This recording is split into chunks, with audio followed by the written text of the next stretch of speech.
Mike. Test Mike. Mike test. Mr. Mike Test, you're wanted for questioning regarding the murder of your father.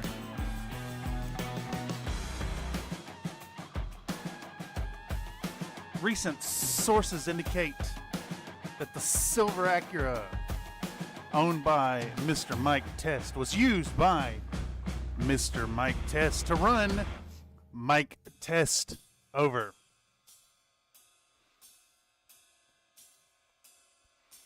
Sibilant Studios. Sibilant.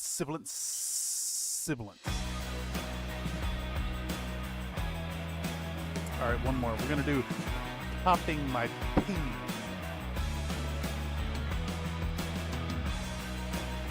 Alright, we got a little bit of pop, but not too bad. Let's transition on in. How is that? I'm going to give it a listen. Mike seems a little high, but I think we can work with that. Let's do it. I'll pop off this headset. Microphone on. Power on. That headset actually doesn't have a microphone. I cut it off because it was very invasive to my space. Also, I see that we have a few notifications that were posted before the stream started. Let me test out this new Stream Elements dock that I got working on the software here and see if we can do something with that.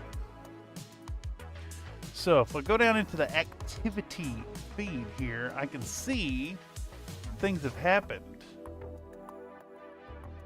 Let's see if this is the first one right here. Yeah. Spencer Good has been in the Steak Biscuits for 6 months.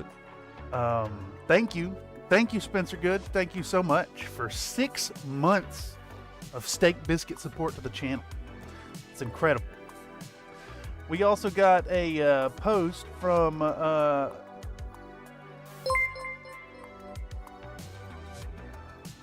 it's so thick.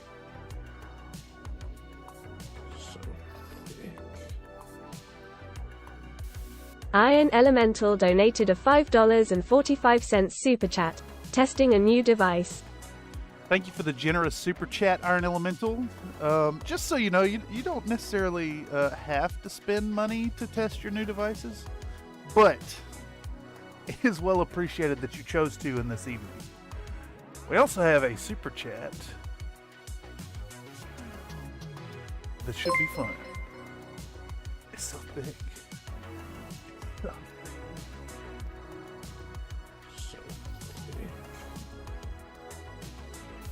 Comstar Knight 36 donated a $4.99 super chat. I've got a lovely bunch of RACs, here they are spinning in a row. RAC2S, RAC5S, RAC10S, RAC20S. Oh, HMMMMMMY. Oh. God, can you imagine rack 20s? I kind of want to play with these now. Just like an Ares Superheavy sized Blitzkrieg with a rack 20 on it. All right, so confession time, y'all. I set out to be more prepared for tonight's stream. There's a fly. Oh, I got it. I got his ass. I set out to be a little more prepared tonight, and I indeed got up really early. Well, early for me to do the preliminary work, to do the priming, so we could skip over that. And I jumped up and I played Tarkov instead. Just you know, that's how the way she goes sometimes, boys. Just the way she goes. I've been having fun with it. Been watching Sod9 play a whole hell of a lot of Tarkov, and it's got me very inspired. However, I did manage to finish the last bit of the magnetization. So I got that replacement part printed out. Got these parts working, got them magnetized, they're ready to rock and roll. I put some texture on the base here. I didn't film it. I figured the video will already be a little too long, but the mixture here was baking soda, a little bit of snakebite leather to give it like a sandy kind of tone, some PVA glue, some water, and then a few sprinkles of Gale Force 9 basing grit to get some variation in the texture here. And once it was done, I sprayed the whole thing down with very, very diluted PVA glue. Weehaw indeed. Also, I haven't welcomed people to chat. Howdy, howdy, howdy. Howdy and howdy. Welcome Iron Elemental, Calmstar Knight, Jason Smith, and another Nate. Good to see y'all here. Y'all have formed a collective core of folks hanging out in the chat. I need to go into Stream Elements and promote you all to regulars. I think I'm going to add some kind of function, some kind of command that regulars will have access to. Stream Elements gives or it's not Stream Elements, it's Nightbot. Nightbot actually gives an option to promote people to what they call regulars. I'm also realizing I ran out of alcohol. I need to grab another bottle from across the room real quick. I'll be right back, and we can get rolling.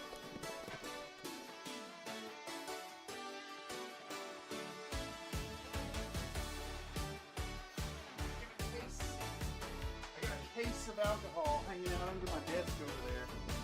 All right, so as always, as has been the tradition with all my painting projects and streams, tonight we're priming, we're base coating, we're getting rolling. I think because it's the one model though, we'll be able to blast through the priming and the base coating and start into the sponge painting and actually get some work done with expediency. And in this case, we're not going to be priming, we're not going to be using contrast tones. So I think we might even be able to get away with a black prime on it. Yeah, but before we get started, I need to clean this workstation. This is a resin-soaked towel. There's a whole bunch of grit all over the place. Let's get it cleaned up and get rolling. Anyhow, if you're here via the algorithm, if you haven't caught one of these Country Fried Minis paint streams before, this is a place where we get the projects done for either the channels or commissions. I suppose I'll occasionally do some work on my own personal models here on the stream, but this is a great place to come and hang out, talk about silly stuff, get a little progress done on these models, and of course, you know, hang out and chat. So, if you have any thoughts on super heavies or Battletechs or mini gaming or Escape from Tarkov, let me know in the comments or in the chat if you're here live. Or it is these interactions that YouTube loves so much will help Country Fried Minis to reach a broader audience. Tonight we're going to be working on this Ares Superheavy, as sculpted by SirMortimerBombito over on Cults 3D. As those of you who caught the last stream know, we magnetized all these parts, got it assembled, did a custom base for it, and we're ready to start priming and start painting in a pretty simple paint job. We need to get it done between tonight and over the weekend to prepare for Monday's stream, where we're going to paint a sexy pinup lady right here, smaller than my pinky nail. Good work. Doing some cleanup in my mech lab in MechWarriors 5 while listening in. Need them wolf bills. Yes. Yes. Speaking of wolf bills, I did find a really nice model for a hoplite. I believe I shared over on the Discord, which if you're not a member of the Country Fried Minis Discord already, come on through. Nightbot occasionally posts a link in chat, and there's one in the description down below. We'd love to see you over there, see what you're doing, what you're working on. We got a nice friendly crowd over there, and we all get very excited about models. Okay, now we're ready to start. So we can see immediately, I know I've discussed this before, but these Stynylrez primers, they're great. But if you order them from Amazon, they'll often be separated out pretty bad. So what we need to do, give it a little preliminary shake. We're going to pop it open and give it a quick stir with the back end of a paintbrush. And then y'all know what comes next. Zach P says, super excited for the stream today. Has had tons of bad news. Been really looking forward to this. Well, I hate to hear that you're having bad news. And of course, not to minimize the impact or severity of any bad news you're having, but I just want to assure you that these bad moments, although they're bad, serve as counterpoint to the good times in your existence. For we do live in a dualistic reality, and we cannot have the good without the bad. I hope that you're having an easy time weathering your bad news, good sir. Okay, so today our plan is to do the basing, the base coating, the sponge painting, and maybe the secondary tone. I'm not really 100% sure. We're going to get as much as we can done in 3 hours, and then I'm going to finish up what's left over the weekend so we can jump into the pinup art on Monday. And then we're aiming for Wednesday to be an episode all about oil wash. Nightbot coming in with a repeat factoid for y'all, saying that there's a punctuation mark used to signify irony or sarcasm that looks like a backwards question mark. Oh yeah. Onilab. Now, this is one of those moments where Onilab is not going to reconstitute really badly separated primer, but if we give it that preliminary stir, and in fact, let's drop a stir bead in there. If we do a little bit of preliminary stirring to get the pigment all partially suspended, we can then give it a really good shake with Onilab.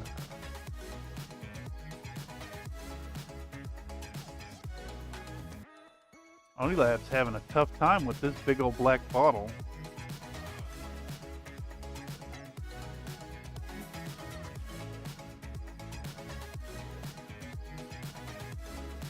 There we go. Sometimes you just got to get it to relax and give a gentle touch.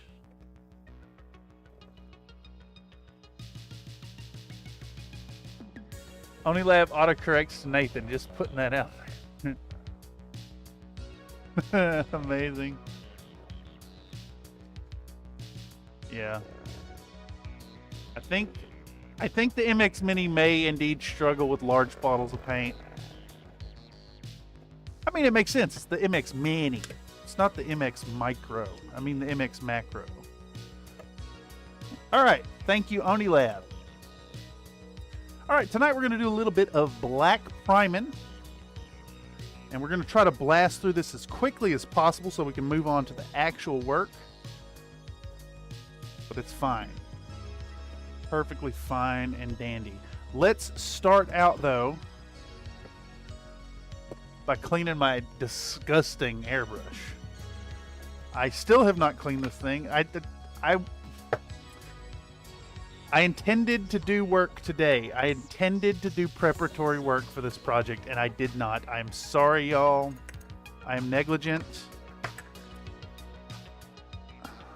I am really bad at my job. Okay, so first things first, our needle is seized up completely. So let this be a session in how to fix up your busted airbrush. And then, you know, if it don't work, we'll get down the other one and let it serve as a lesson. All right, so we're going to pour a little bit of acetone in there, and we're going to try to just start tweaking the needle a little bit. Just getting a little rotational motion on it. And we don't want to force it. Just as that acrylic starts to break down, we start to get a little yield, and it's moving a lot more. Eventually it'll come free. There we go. And then we can pull it out the back. There we go. Perfect. And now what I want to do is soak the front end. So we're going to pull out all the guts. Just unscrew the spring assembly right here. Unscrew that.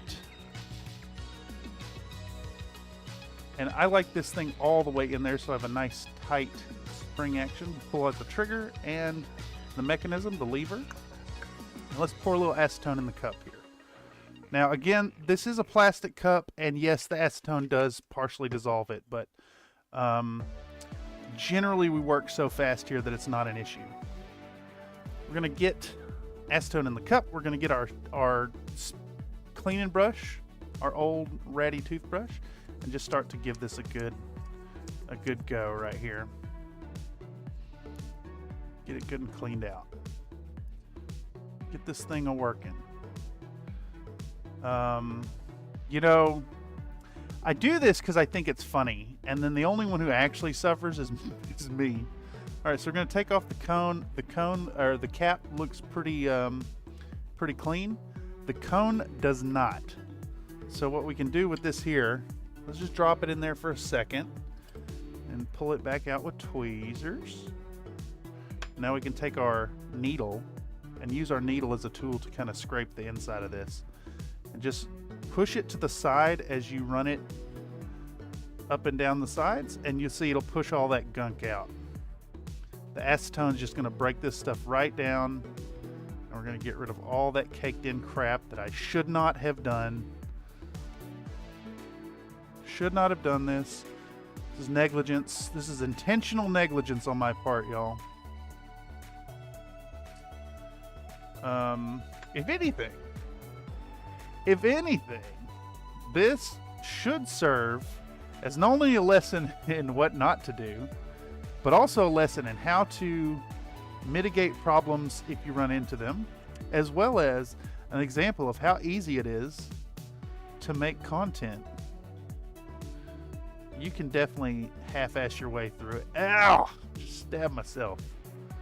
Just stabbed myself pretty good. Fucking A.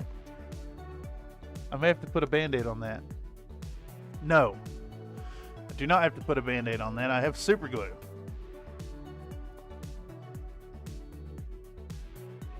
There we go. Excellent. Fucking A. Just stabbed myself. Oh, that's smart. Real fun there. Real intelligent move. Also, okay, so when jabbing the needle in and out of the cone of your airbrush, don't stab yourself in the tip of your thumb. Blood for the blood god, yes! Corn cares not from whence the blood flows, only that it flows. Also, how is the audio levels for y'all this evening? Is my voice peaking? I've been trying real hard to get that that level good and balanced. And I've listened back to a few streams, to a few VODs, and they've been a little dodgy. Audio's good, okay. Who was that? Who was who? I'm lost. Completely lost. Sounds good through my headset. Okay. Excellent. Thank y'all. We're currently sitting at minus 17.4 dB on the mic and minus 32 dB on the music. And I can hear the music in my ears at a decent level. That is it's a tough thing to balance, but after a whole bunch of videos, you kind of start to get a hang of where you want the voice compared to the audio. Also, I'm sorry this is taking forever. I'm sorry. I am a negligent and lazy person. All right, let's clean the needle off now. Get a little bit of our acetone out, and we should be able to just get it good and clean. Make sure not to stab ourselves again. And we want to run it through this thing a few times too. So let's pull out our pass-through bar. I don't know what you actually call this part, and we're going to run the needle through it backwards a few times, just to make sure that's good and cleaned out too. Ow, just stabbed myself again, y'all. Is this the new meta, just injuring myself on stream? Last one, I nicked my fingers a couple times while running the rotary tool. Okay, let's cover assembly here. So, we're going to take our cap. Cap looks good. We'll drop the cone into it. Drop the cone in. Screw it on the tip. Alright, so first we need to put the trigger lever in position. And then we need to put the trigger onto the air valve. There we go. I have rotated the lever. Let's get it back in position. There we go. We'll take our spring and the action bar. I don't know what these parts are called, so you can't quote me on any of them, but I'm trying to characterize them. And then I like my action real tight. So I'm just going to crank this thing down all the way. Looks like the ink cup could use another wipe, so we'll do a dippy-do of acetone and then just ram this down in there. I can hear it in my ears as well, my eyes not so much. That's fair. That's fair. Well, if you can hear things in your eyes, what's that called? Kinesthesia? You're good, life happens. I have to get my 3D printers running and I meant to do it a year ago. Lol. Ooh, but see, that's a good and promising project. And when you actually get around to doing that, it's going to be great. Only finger tight though, don't want to stretch your threads. Yes. Yes. Good point, Nathan. Also, welcome. As is tradition, we're 20 plus minutes into the stream and we haven't even started. Okay, so we're going to put the tightener nut on. We're going to put the back of our machine back together. And then we're going to push our needle through, and we should, with a little luck, have a functioning airbrush again. It does. The needle indeed moves. Okay, that means we can actually start this project. Let's take our acetone and put it inside this other cup because it's going to eat through it, or it could eat through it. And what do we need? What we need now is to move all this stuff, for one.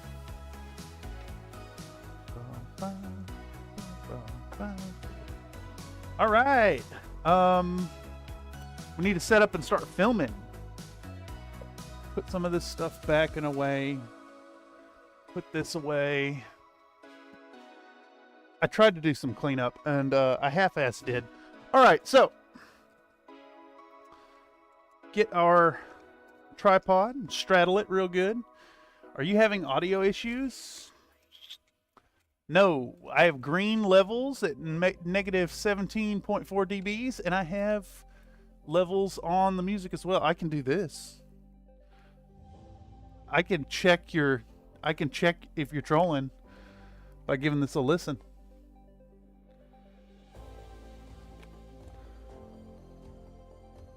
Testing 1 2 3, testing the mic test. Sounds okay to me. Heck, I just got my printer working. Had it for exactly a year before I really dug into making it work gooder. Yes. I like things gooder and betterest. Alright, so to get started into our... See, can I worm this through here? Let's get our spray booth foam core thingamabob.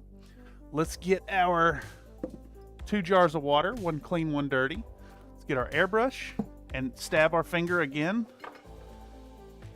Spray out pot. We're gonna get our pipette, and then make sure the compressor's there. Yep, we're ready to start rolling. And of course, I gotta film this because it's for a video, you know. This one is for a video. I don't know what the subtext is gonna be. It's either gonna be all about super heavies and like a lore bit, perhaps. Could get some other narrator to read about super heavies, perhaps, or it could be about assembling multi-part 3D print models. Hold on. The group of spikes at the end of stegosaur tails are called the Thagomizer. They had no distinct name until the term was coined in 1982 by a cartoonist. Ah, I see. Thagomize this, Nightbot. No, don't beat the eggplant. I think it's a bad idea. You'll make a mess if you beat on the eggplant. You know, that might be a superior background for focus than the mat. Yeah, but it's so intrusive. It's got these big high walls on the sides. Tell us about super heavies. I know almost nothing. I know almost nothing. In all honesty, I don't know much at all. Okay, so let's get into this. I need to put on the respirator. My headset's trying to jump off my lap. I get that a lot, though. Alright. I'll do this. Pop this down. Pop this on. We should be good. Looks like y'all can still hear me. It sure does. Gotta turn them purple somehow. Yeah. Who you calling a Thagomizer? Also, welcome, Pet Noir. Alright, so we show this to the camera. We give it a good shake. We're gonna fill this thing up with black goo. Not white goo this time. Try and snake down here without bumping the camera.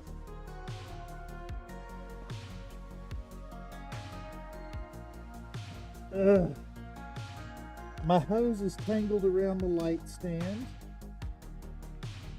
We're gonna clamp on our quick connect. There we go. And then we're gonna spray this boy.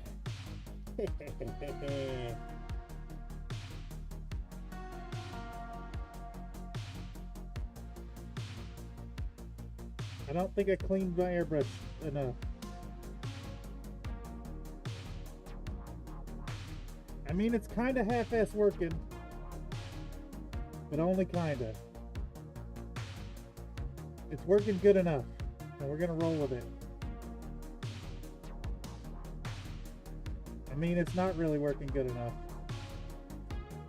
No. Alright, everybody, clean your fucking airbrush. Clean your airbrush. Do not pull a me. Clean your airbrush. Most I know about the tripods that the Republic used them and basically no one else. Yeah, that makes sense because they came around about the time of the Republic. I know that their rules are completely contained in not Total Warfare. And that they exist in Mega Mech, but Mega Mech does them improperly. It renders them as taking up a single hex.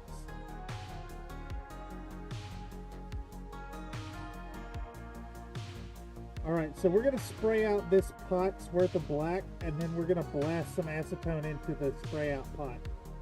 See if we can't get this clog resolved. I needed to clean the cone a little better.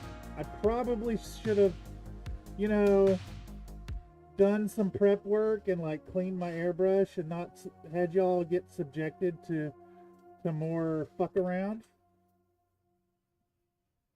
Although, that said, we do a lot of fuck around here and never do the finding out.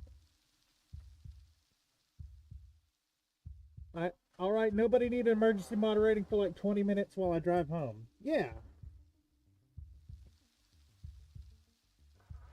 Come on. Get a little spray going. I mean, it's coming out, but barely. Ironically, the amount of flow we have right here with this trigger all the way down is about how much you want when priming a mech for a live stream.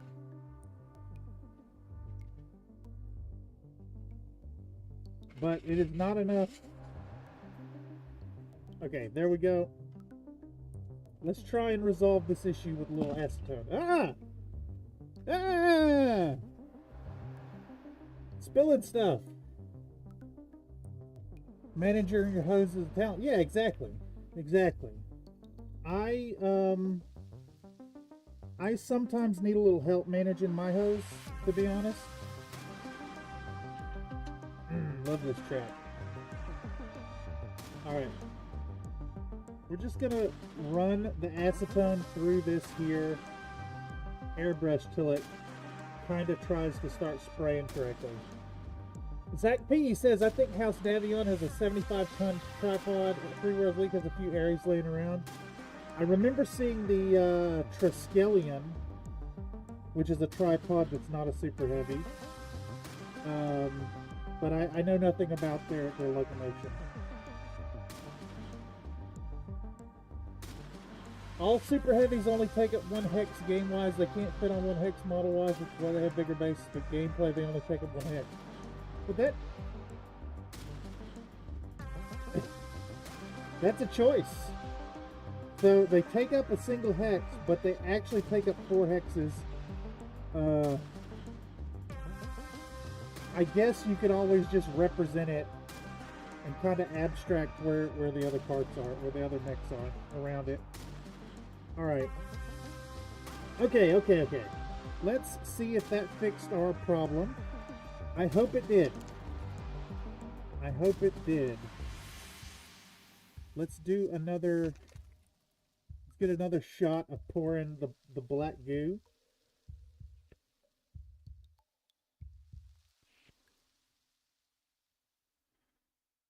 That's gonna look good. Okay. The black liquid has some really fun surface interaction. Okay, so I think, let's see. Oh yeah, way better.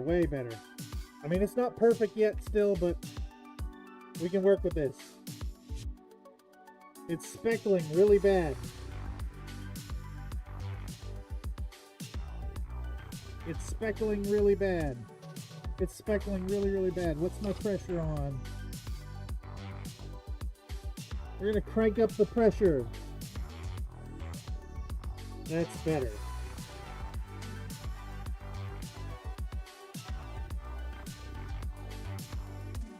Nope.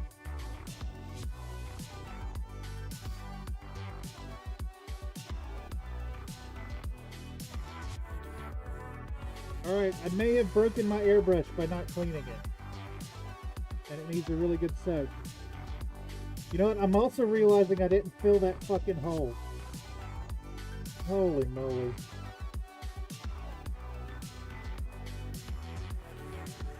Which is fine. We'll do it later.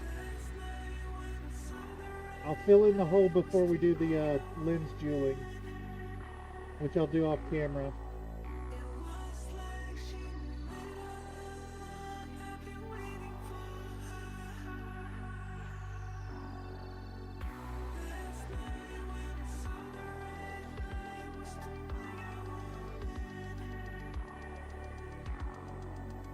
Okay. Just nice coat over all of this.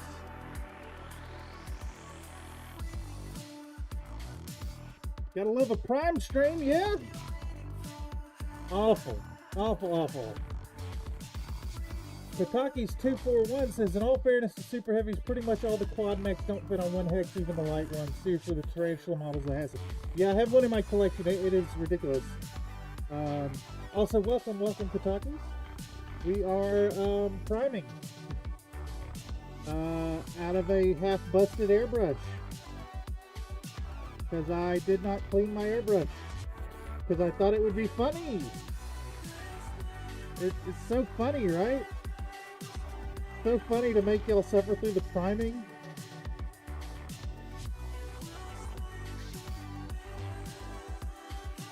fine though. It's fine. We're gonna get through this. It's gonna be hunky-dory. Everything's fine, I swear. Alright. Let's spray down this base. That's only moderately confusing. More proof that hexes should be scaled up as standard. Yeah, I agree. You're having the same problem I was. Yep, and it's happened because I let a whole bunch of paint cure in the cone.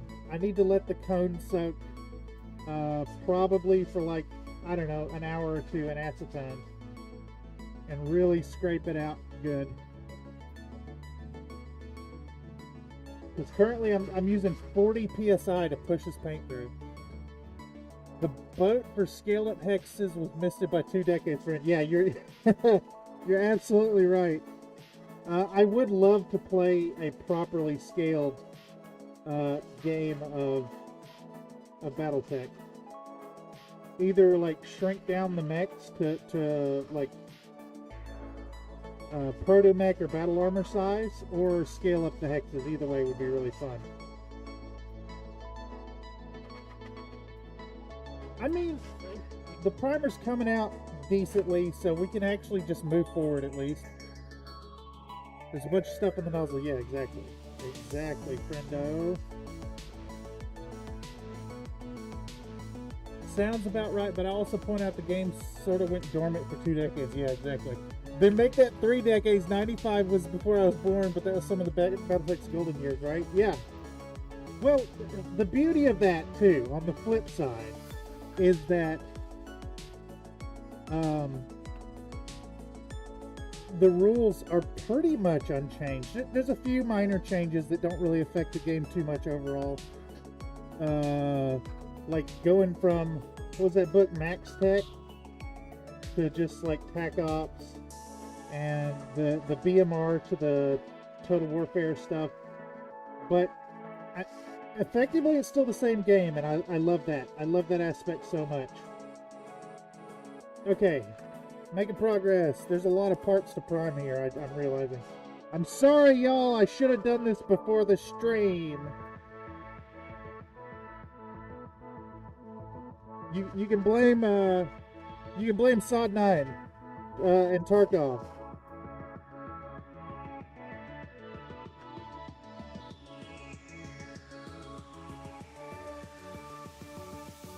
All right, literally nothing's coming out.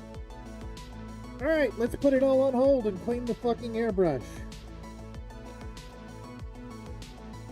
Hey, this ain't even the priming stream. This is the cleaning my airbrush for 2 hours stream. So welcome, y'all. Can always play Hexless Classic and use scale terrain. Yeah, I've been wanting to do that actually.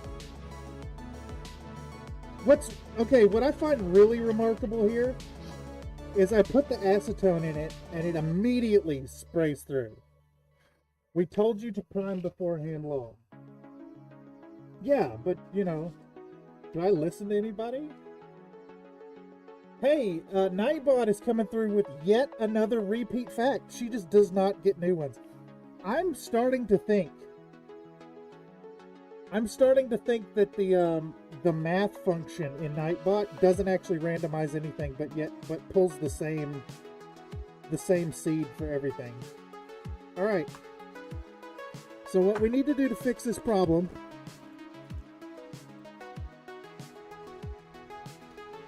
For what is to take off my respirator for a second, because I'm getting pissed off and heating up, so the moisture's collecting in the tip of my nose. Mech forces the little ones, right? Battle Force. Jason says, in fact, you said you were going to law. Me? Do what I say I'm going to do? Yes. Yes, that's a thing we do here. I mean, just look at the state of Titania. That didn't take like a full year and she's still not done or anything. That's Battle Force at Nathan. Yeah. Break out the ultrasonic cleaner. I think we just need to push a little more gunk out of this thing here. Let's get our needle. Get our needle and just start pushing on this thing. I have primer on my glove tips. Alright, so we just need to get the gunk out of this. I should have a reamer up here somewhere. Let's see if this one has a tip enough to do it. Nope, it's all corkscrewed. Shit. Do I have an airbrush cleaning kit anymore? I mean, I still see gunk coming out of this thing. Just push the gunk out. Push all the gunk out. Give it a dip. Get back to work. Holy shit. How far into this stream are we? How far are we in, are we? 42 minutes. I mean, Country Fried Minis where we do nothing. Nightbot coming in and reminding folks that I do commission painting. Check out the gigs on offer over at Fiverr. Fiverr.com/ThurstonStudios. There's a pretty big cavity in that nozzle. I'd go in with a toothpick and pop it out. You think I could do that? What's crazy is it's just like the very smallest little bit of gunk. I don't even think there's gunk left. Well, I'm wrong. Says there's no gunk immediately. Just so much gunk. All right. Good tip. Excellent tip, Nathan. In the meantime, enjoy the fabulous music. Who is this? Who does be? I don't even recognize this track. Let's do our full screen projector, and then I can see. Oh, Razor. Yeah, there's a ton of space in there. Yeah, sometimes you just got to ream it out with a pointy thingamabob. And just really ram it in there. All right, we're making progress. It may not look like it. Let me also try to get this in frame. All right. Now, we should have things kind of pushed up to the tip as well. And can start, yeah. Yep. All right, let's give it another go. Let's give it another go and get back to work. Back to work, everybody. Back to work. All right. Screw on the front. I just said do the same thing like 4 days ago. Yeah, I should have done this 4 days ago. Instead of waiting till this stream to bamboozle your stream experience. I was like, hey, we're gonna get work done tonight. Actually not getting anything done. But that's a trend, right? That's what we do here, is do nothing. Oh, that's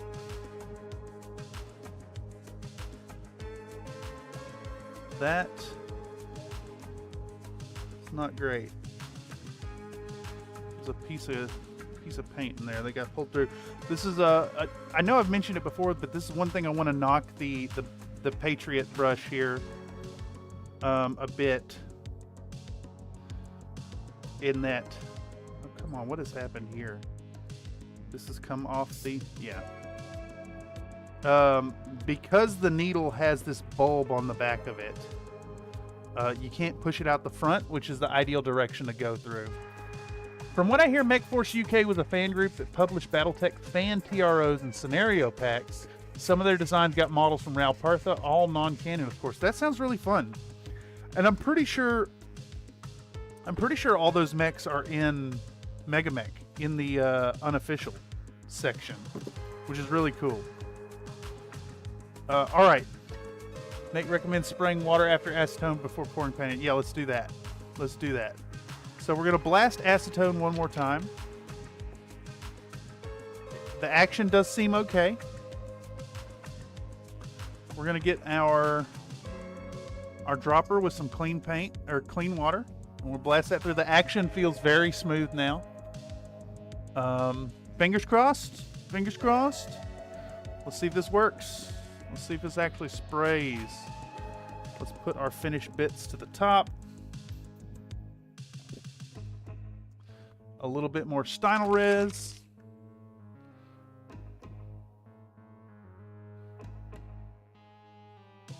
All right. And now let's see.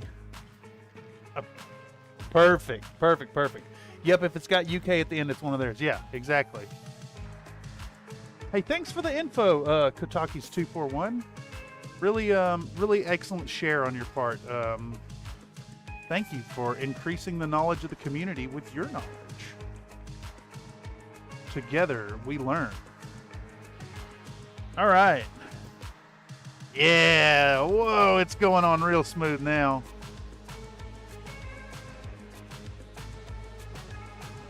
Sometimes you just gotta jam a toothpick in there.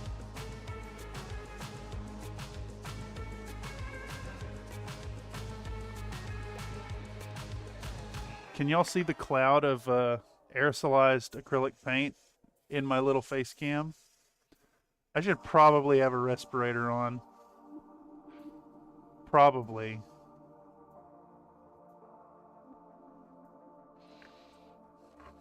Damn, it's so much faster. Could always clip off the bead of the needle with a good pair of wire cutters. I think if I just buy a third-party needle or a replacement needle that's that same size, it should work fine. I'm sure the needles are inflexible, so if you try and clip them, you'll get a bend. Yeah, I mean, it's fine, except for cleaning. It means you gotta think about the little bit of paint that gets into the body, which sucks, but it's fine. It's fine. I do love the aesthetics of the little blue ball at the end. That is really fun. Okay. We're fucking flying through this now, y'all. And actually, I kind of suspect that though in typical Country Fried Minis paint stream fashion, it took us 20 minutes to get started and 20 minutes to do the first step. But because we're basically worrying about the base coats and the priming, or not the priming, the sponge work on this model, I think we'll blast through it and get it in a really good state with only 2 hours. I think we're still on track for this, and then I'll do the detail work over the weekend, and we'll be ready to do the all about freehand episode on Monday, same time, same place. And if any of y'all out there catching this via the algorithm and enjoy what you're seeing on the stream, make sure to check out countryfriedminis.com. We have a schedule over there to help you to stay appraised of streams coming in the future. Kotaki's 241, I would take that all with a pinch of salt at secondhand info and Sarna articles. Well, that's kind of something I really love about the Battletech universe and the lore knowledge and community involvement. Together we make it grow. I myself have made a few edits on Sarna where there's grammar problems in the write-ups. Together we make it better. There is no one lore master of Battletech, and I love that. I love there's room for your apocryphal stuff in it, for deep customization. Heck, even just the idea of playing as mercenaries, like, you know, why can't you have that mech show up like 5-6 years early because it's a prototype? Why not? I'm okay with it. Once again, as I've been mentioning, Nightbot is tossing into the live chat here. A reminder, come on over to the Country Fried Minis Discord, a wonderful place filled with great people, real fun, creative types. We'd love to see what you're working on, whether you're talking Battletech or Warhammer or just playing video games. We'd love to see what you're up to. Come hang out. We even hang out in voice chat after the streams. Together we make it grow. Is that like sending them the big, yeah, absolutely. Absolutely. I don't know about you, but community involvement tends to make my lore knowledge get real big. When people come together to make something special, that really gets my fluffed.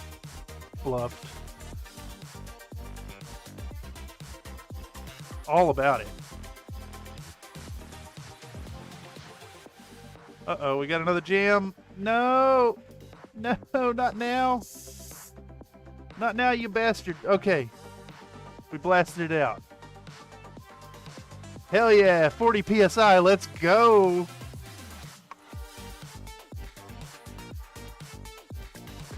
All right, what else is left here?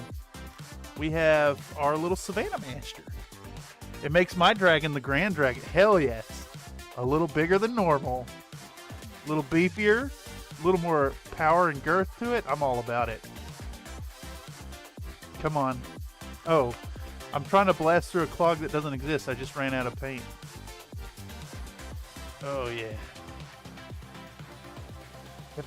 I think I've bumped this camera. And I've got the shot in a weird position. Yeah, I sure did. All right. All right, we'll give him one more all-over dusting.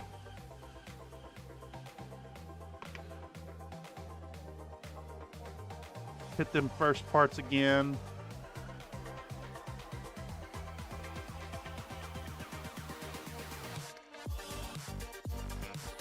I like the energy of this track. Who is this? Oh, what do you know? Some Lupus Nocti. There's a reason. There's a reason behind the madness in the music choices. Also, I can't help but hear it everywhere. I was listening to a Eric's Hobby Workshop video today, and he was using some Lupus Nocti. Shit's good. It is pretty funny when you can tell who's paying for the license at Epidemic Sound. All right, so we got everything primed. You need to binge the Sven Vanderplank stuff. It's awesome, and more people should shower that guy with love. Yes, I gotta admit that's another creator I have been very negligent in checking out any content. It's been highly recommended to me, and I just haven't given it any effort. All right. Woo! Smell them acetone vapors. Let's blast some alcohol through it too.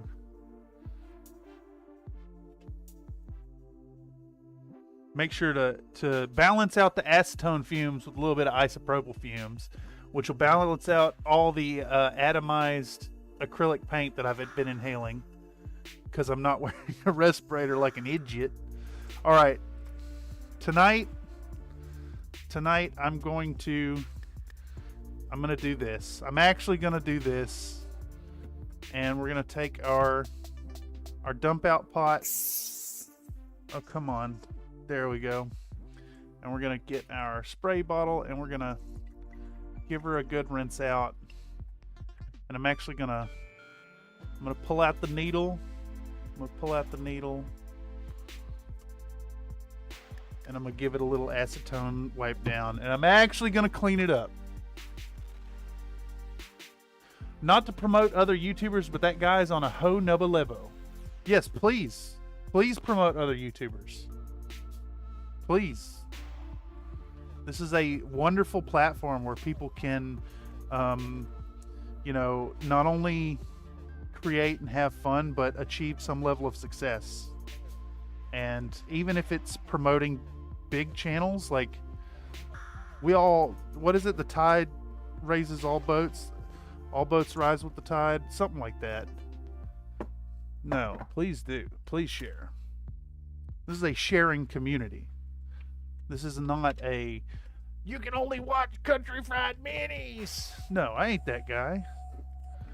But if you do like what's going on here, make sure to like, comment, subscribe, all that good stuff, and maybe even consider supporting the channel with channel membership. For as little as $1 a month, you can have access to a fun little badge next to your name, biscuit-based emojis, as well as priority consideration in community streamed events. Roll with the tide, I believe. Ah, yes, football.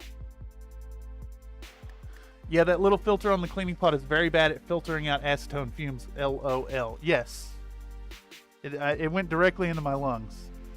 I wonder how many years I took off my lifespan with the acetone fumes and the acrylic paint tonight.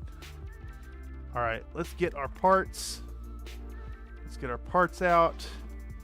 All the parts. All these parts. There's so many parts. I don't like it. I don't like how many parts there are, but it should be fun for the client. All right, our little Savannah Master and our base, and then we take our thingamabob and we throw it in the floor. Yeah. I like that camera reads whatever I type, no matter how stupid it may be. Yes, I like having fun. And stupid is as stupid does. And I'm kind of stupid. It's okay, though. It's okay to be stupid. Let me just put it out there. We like it a little weird and a little stupid here. All right. So, also, those of you out there who don't know, Mr. TechnoRTN does the occasional late night old video game streams. If you see him streaming, pop on over and show some love and check out some titles you probably ain't seen in the last 20 years, if ever. Good stuff. Let's just go with, let's get rid of you. Goodbye. Oh, look at all that purple paint. Yucky. Okay. We're going to rehydrate our wet palette with our convenient spray bottle thingamabobs. Big recommend adding some of these to your collection. Oh, did y'all hear that? Let's see if I can get that. Let's try again. Probably didn't come through the mic. Yeah. I've run out of water. I'm gonna have to do it the scrub way. I think it still needs more. Yeah, it still needs a little more. Let's do a couple pumps of this tube into it. Get it nice and liquidy. All right. New sheet of parchment. I should have filmed that. I should have filmed it. But whatever. All right. Okay, so where's my phone? Let's reference the client's request real quick. Let's reference the client's request. Holy moly, that's a lot of Discord notifications. They're just gonna have to wait. All right, we're gonna pull up our order. For those of you who don't know, check out Fiverr.com if you want to sell your own services, painting models. It's Fiverr, Fiverr.com. Or if you want to pick up some stuff from me, check out Fiverr.com/Thurston Studios. That's THURSTONSTUDIOS. Thurston Studios. I have some fun stuff over there. I also do custom offers. Okay, so the client has requested for the Ares, I would like the mech to be a simple drab green with maybe some yellow accents, such as the attached image of the B-17. I'm going to have to find that attached image.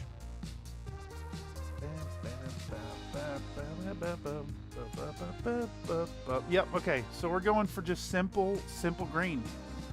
Simple green, a little bit of yellow, and we're going to do some pinup art on it Monday. We'll do the pinup Monday. Just finished the mech lab cleanup. So many wolf bills made and mech sold. And I'm one of those Discord messages law. Yes. Okay, I'll get to them. I promise. I know that I'm intensely ADD trying to get this stuff done, but I can't manage the Discord as well. Not over in this corner. Now, if I was over on a workflow session, that's no problem. And in fact, if any of you out there have things to share in the Country Fried Minis Discord, know that if you catch a workflow session and post your stuff in the Discord, I will toss it up on stream while we're going. Okay, so let's not worry about this yet. Not worry about that base. We'll set that to the side and the Savannah Master. And we just want to start doing a really really rough base coat. And I think that means it's time to get out a pretty big brush. Oh, actually, no. First things first. Please excuse me, I'm getting ahead of myself. No worries, do paint. Paint, monkey, paint. We're actually painting now, y'all. I'm gonna give our little bottle a little bit of pounding first, and then we're gonna stick it in our lovely vortex mixer here. Oh yeah.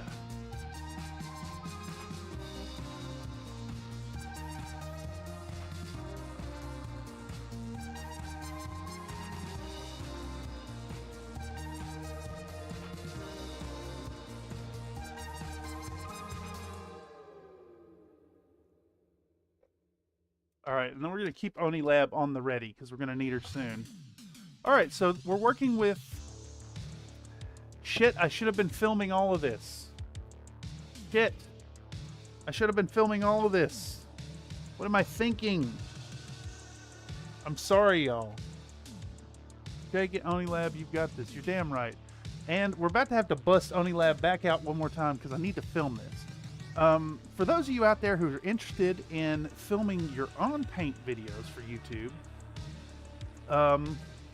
you can see this thing I keep picking up. This is an Endurax, there's the logo, Endurax tripod. I got it off of Amazon for about 30 bucks. It's nice hollow aluminum construction. It's got, you know, the typical lockdown head, and it came with this fun little phone adapter. And I'm just recording all this footage with my Galaxy Note 9, which records in 4K footage, which is beautiful and works really well for recording this stuff. Since I make 1080p videos, I can record it in 4K and then shrink it down, and it looks great. Sorry, I got to shoot this thing again so we can actually get the shot for the video. Ooh, I got to do one more. I want to catch that wobble.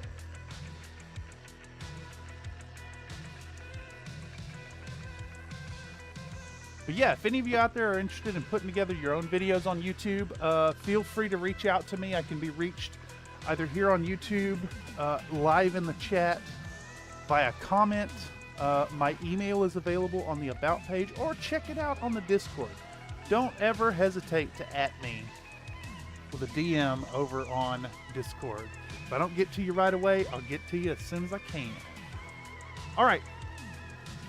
So we're going to take our German Camo Extra Dark Green, and we're going to mix in, I don't know, 3 drops of water sounds about right. We're going to take our 6 brush and mix it all together. And we're just going to start slapping paint. Oh no, it's creeping towards the edge. It went off the wet palette into the sponge. Of course it did. Of course it did. All right. We're going to take our parts and we're going to start just slopping on this color. Who cares at this point? Solid coat. That's all we want. Real quick work. I got that in shot. Let's try to get it in shot. I don't know if y'all can see that all right. Unfortunately, the way my filming setup is, I have my little 7-inch screen over here, and it just catches hella glare, whatever I'm doing here. This isn't quite as bad as an overbrush, but we're kind of hitting it with that approach. If any spots get left a little bit black in the crevices, that's fine. We can use that to our advantage. We just want to get paint on it. Just get paint on it. Does not need to be neat in by any stretch of the imagination. We're just going to start with a nice all over coating of this color. In fact, I probably, in hindsight, I probably could have done this with the airbrush and saved time. I don't know if it actually saved time over this brush, but yeah, don't be afraid to just slap that paint on there at this stage of your project. If the model's going to be all one kind of color, just get it on there.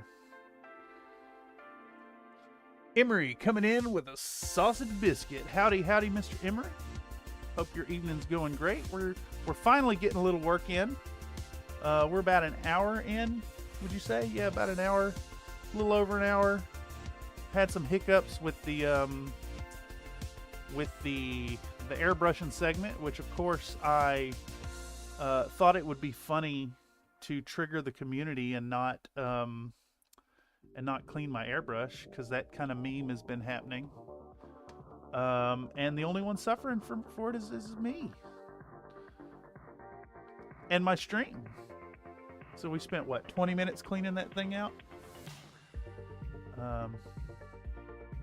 Anyhow, just gonna take our German camo dark green as a base coat. Now I don't have like specific US colors, but I do have all these like camo tones I picked up in the Panzer Aces camouflage set from Vallejo, which I picked up for the Hunchback video.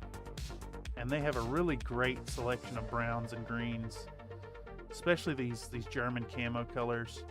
I should probably expand the collection with some US and Soviet World War II tank colors. They're just, you know, quintessential military tones. But that's fine. We'll get a nice approximation and build this one up to a nice olive green. And this will go a lot smoother, I think, than the Autobots and Decepticons. We can get away with a lot more dry brushing and sponge work and all that good stuff. So it should be nice and fun. But yes, you know, I hear a lot of people talking about how painting is relaxing for them. And I more or less feel like painting sucks and it's tedious and time consuming. But stuff like this right here, it is kind of nice to go in a mindless fashion and just apply the color.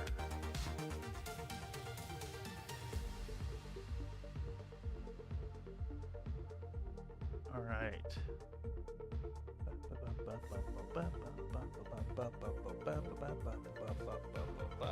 Comstar Knight coming in with sausage, egg biscuit, bacon, egg, and cheese biscuit, sausage biscuit, chicken biscuit.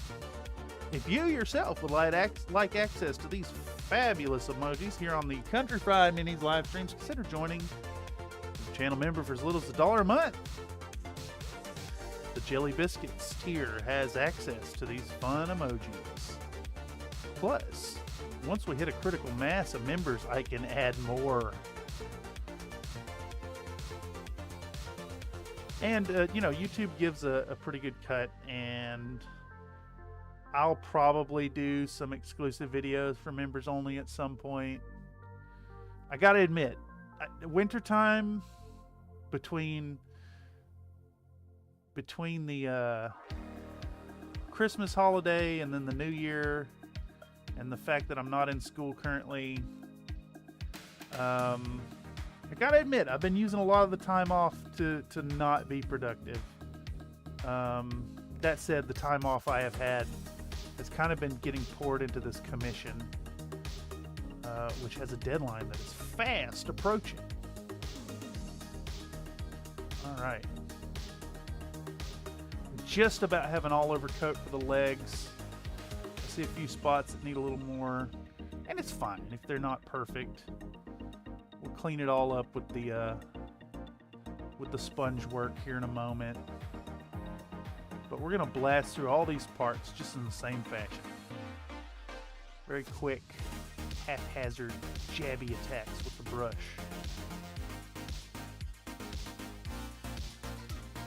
and it's thinned down a little bit. We're not shooting it down. Holy moly, all the biscuits for everybody. Coming in with sausage egg biscuit times 5, sausage biscuit times 5, bacon egg and cheese biscuit times 5, and chicken biscuit times 5. Hell yeah. I'm not sure how many members we have to increase that, but at some point it'll let me have 4 more. And I will add them.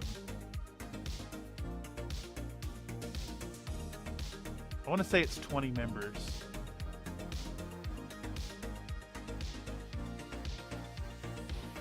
I think that's correct. Not 100% sure. Okay, so we've used up our paint reservoir. I'm actually going to pause the recording because it's plenty of footage for this color. Let's get this out of the way and I can really get in on what's going on here. Where are we sitting at? Hour and 13 minutes. Can I finish base coating these in the next 15 minutes? I sure hope so. I'm going to try to. We've got the 2 biggest parts done. So once again, let's do a big old blob of this stuff. Extra dark green. Okay, yeah, that's right. Did I put the wrong color down? It looks like I may have put the wrong color down the first time. Ida biscuit ones, yeah. Millennial Model Mayhem says you're killing it. Don't feel bad for taking it easy. Yeah, you're right. I mean, I know I've said it before, and I think this bit of advice applies to everybody out there. Just remember, you don't owe nothing to nobody. Even if you're getting paid to do stuff, you don't owe nothing to nobody. But we choose to do the right thing out of the goodness of our farts. Also, if y'all here don't know about Millennial Model Mayhem, make sure to check them out. Some really fabulous content over there. If you're finding this via the algorithm after the fact, same goes to you. In fact, if you go over and watch some fabulous MMM content, let me know in the comments down below on this stream how you felt about it. It's good stuff. Big recommend. And I'll never stop pimping that channel. Good sir. Good stuff. Love what you do. Gotta share the biscuits. Heck yes. Another Nate says I ate a biscuit once. Just once? Well, I guess even if you've had a biscuit multiple times, that statement still rings true. Who dis? Oh, Lupus Nocti, of course. Of course it is. I mean, if I'm enjoying the music on the stream, you can just about bet your bacon that it's Lupus Nocti or Avalo. It's good stuff. It says, I swear I come here for the model content, not the praise. I'm sorry, good sir, I cannot help myself, but fangirling out whenever I see you in the chat.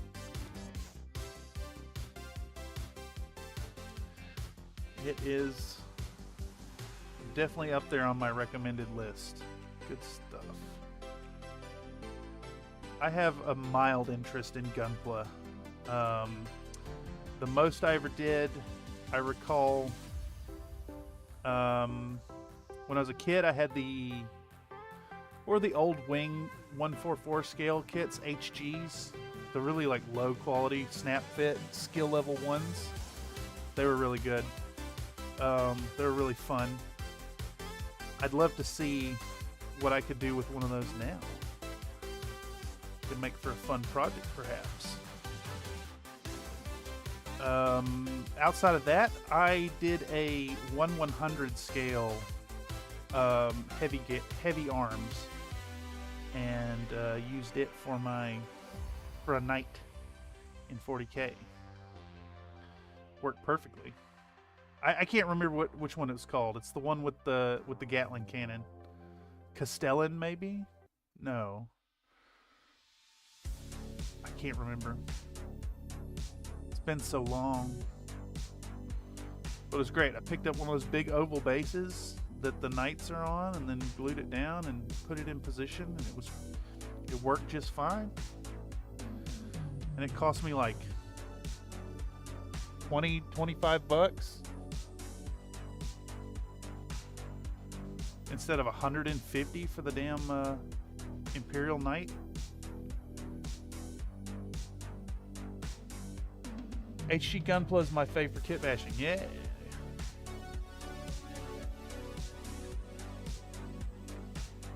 Something weird happening here. Some kind of interaction with the paint.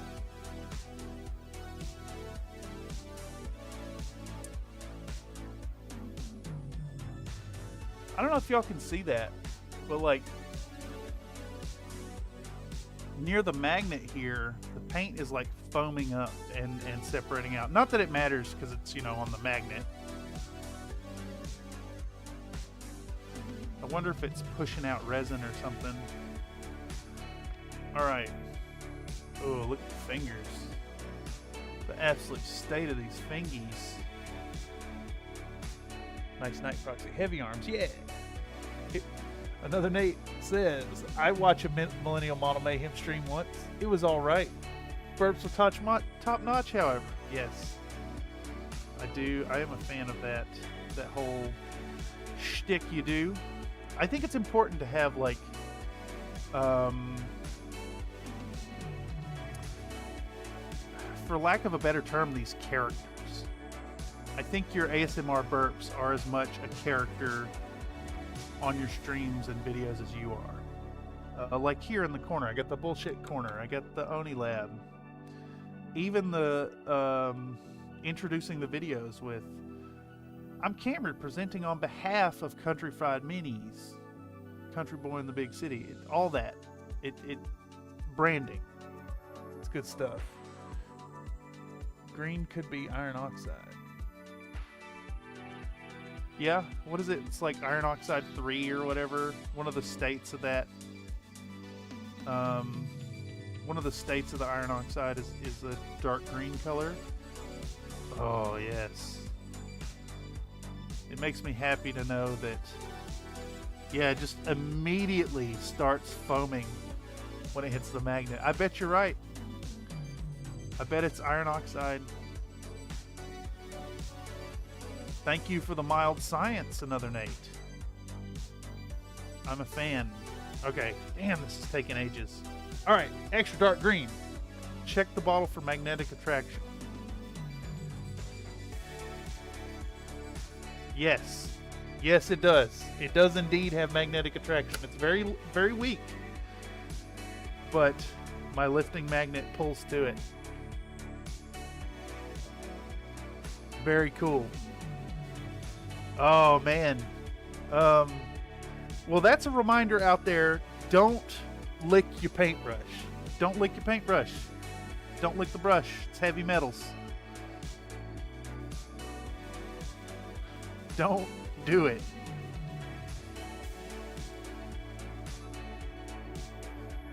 That said, I'm probably going to end up licking my brush here. Green is iron 3, yellow is iron 5. Yeah, exactly. Exactly. I know that from... It wasn't Nile Red. It was another... It was a smaller channel. One of the ones that's kind of up and coming. Oh, I can't remember. Himdelic, maybe? Or it could have been Amateur Chemistry. I really like his stuff. It's good stuff. Really good stuff. That channel's blowing up, by the way. That guy's getting tons of success. I'm really glad to see it. Very well deserving. Fun channels. He's got a great accent for presenting science. I think he's Polish. Yeah, really good stuff. Big recommend. All right, so we're flying along. And by the time we get through all these, I should be ready to go on to the sponging.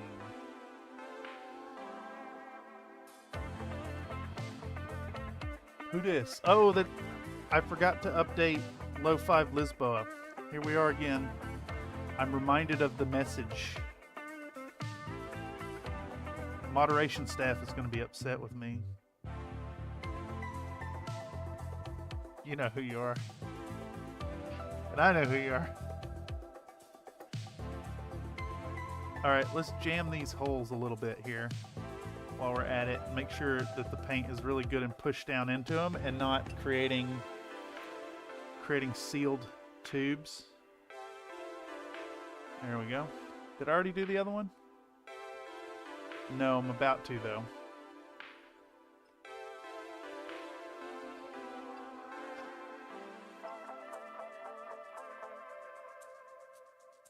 Iron good for you. The gayest nerd. He's gone now, but he did an exotic thermite series where he burned all the metals. Ooh. That sounds fun. I like chemistry videos. I have an interest in chemistry. I didn't do great in it. So I didn't get excited post high school about it. In retrospect, it probably would have been a more useful degree than the one I'm working on now. Which, speaking of, we're one semester out for a Bachelor's of Fine Art. If I can just keep it together and not burn out and pass all my classes this time around, be done with this here degree in May. Ooh, what is this? Razor Shut the World Out. I don't think we've heard this one before.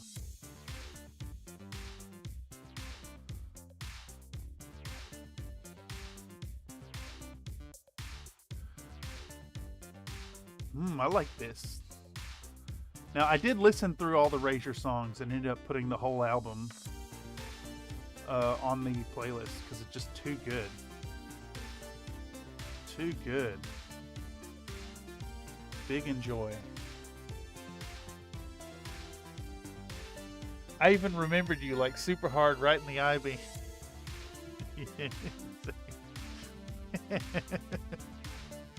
Oh, just as soon as I heard that music and looked up and saw the question mark for the album art, it all came flooding back.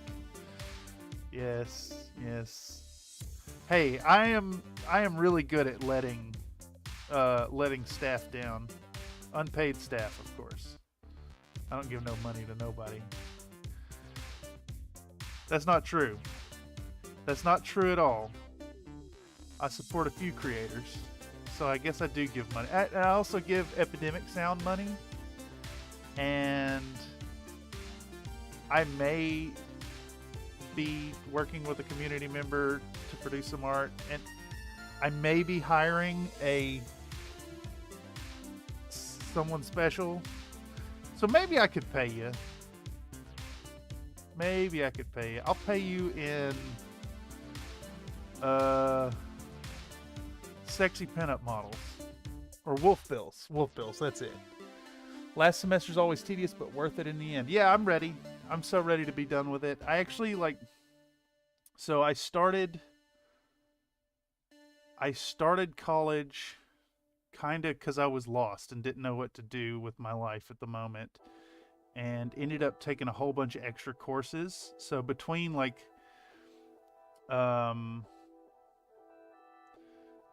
taking 7 semesters to complete a associate's degree and COVID, I kind of have gotten where school sucks and I hate it, which is in direct contrast to the zest I had for it in the beginning, which really sucks. But I did manage an associate's degree in art, in studio art, as well as a Spanish certificate while I was at City College of San Francisco, which had a wonderful program for all the residents of SF. You can go to school for free there. They even give you like a $300-400 stipend per semester to go to class, which is usually enough to cover all your books and stuff. Kind of awesome. Plus one of the what do you call it? One of the public transit options goes right there. Dill dollars, yes. We pay in dill dollars. Man, I gotta make dill dollars now. It's just like, is this gonna be a thing? A country fried currency? Is this where we're at now? I think this is where we're at. I need to find a producer who can handle like a Monopoly money set printed out. I mean, it's just shitty paper. $Dollars. It's just like, it's a picture of a purple dong that is just like blurred out, pixelated really bad. Enough that it's not lewd, but not enough that you can't tell what it is. Alright, we got one more bit to go this color. I think we might even paint our... We might even paint our Savannah Master in the similar color while we have this color out. I think we will, actually. Alright, just about got every piece base coated. And then, of course, our first two pieces are basically dry at this point, and we can immediately jump into... I'm not sure if I'm going to sponge or dry brush them first. I think I'm just going to sponge work these and skip over dry brushing. It's going to be all about sponging. I don't know about y'all, but I like sponging my models. Okay.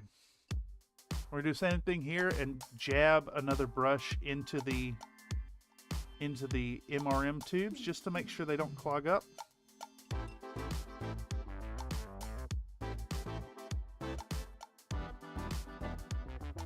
Damn, it's so good. Ava Low. What colors did you mix there? This is actually just one color. They separate out really bad. This is German Camo Extra Dark Green 70.896 by Vallejo. This set came in the Panzer Aces camouflage set, which I highly recommend. It was like $32 on Amazon with Prime shipping. You end up paying like $2 a bottle. Plus, they send you this size 1 detail brush in the pack. Really good set. Lots of browns and greens and, well, camo colors.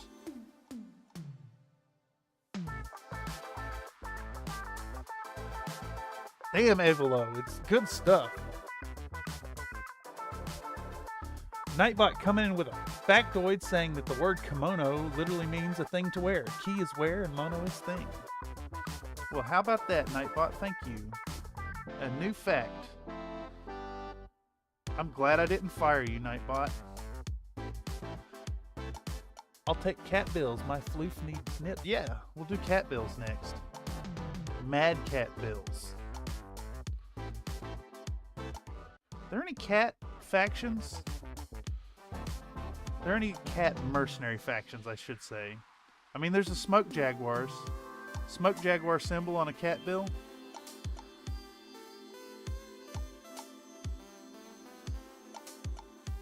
Alright, here we go. Next up.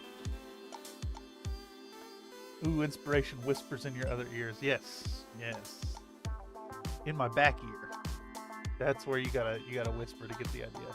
Nightbot is a weeb confirmed. Yes, 100%. I like her little symbol.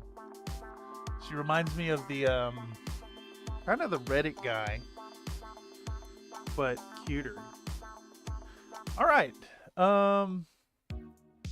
Saw 9 saying I got some metallic gold filament to print a KP coin. That's gonna be fun.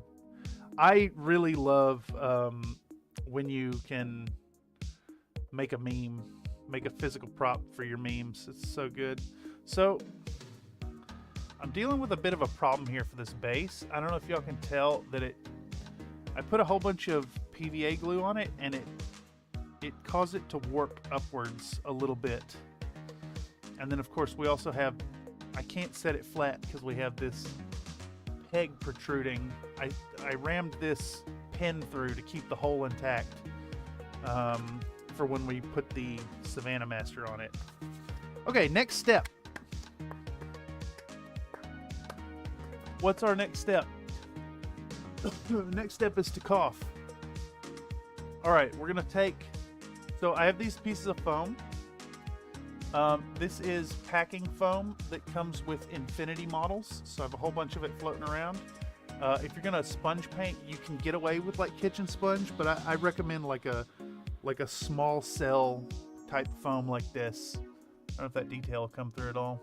Yeah, a little bit. Very small cell foam for this scale. So we're just gonna tear off a hunk of it, and we're gonna grab something to kind of rough it up.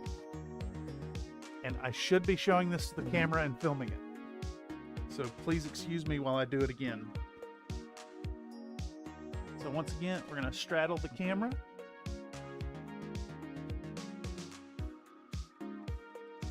All right. We slide this off to the side. We get our foam out. We show it to the camera. We do the squish.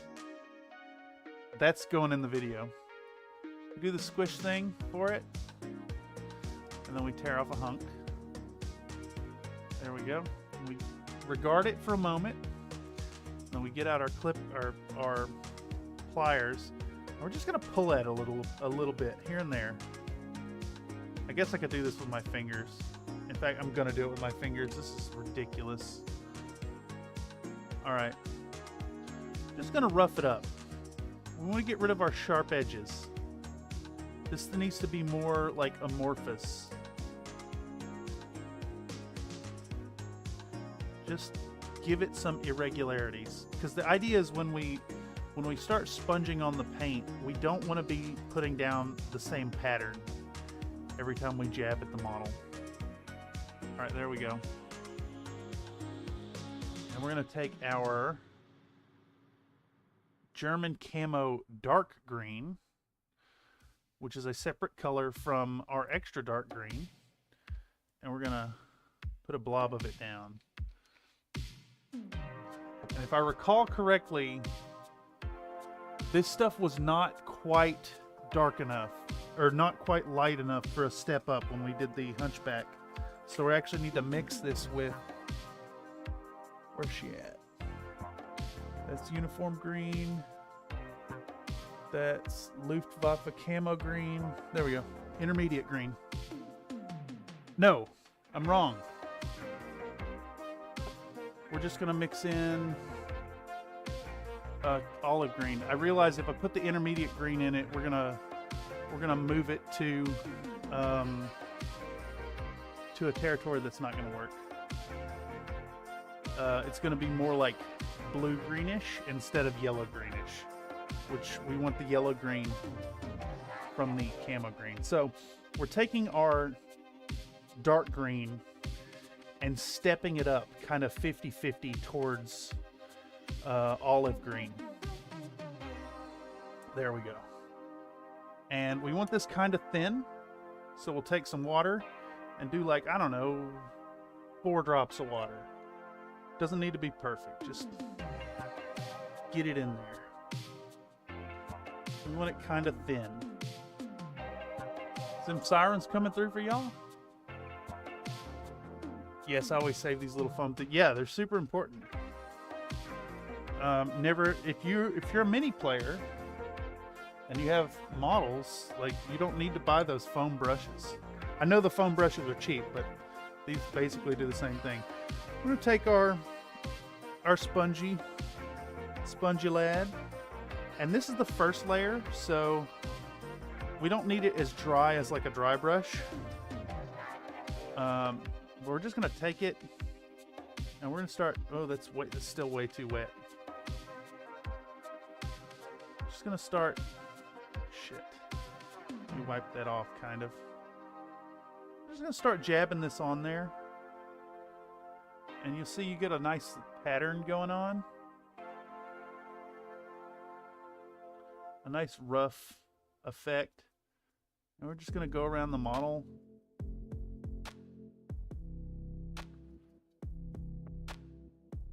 Definitely my favorite Avalo track here.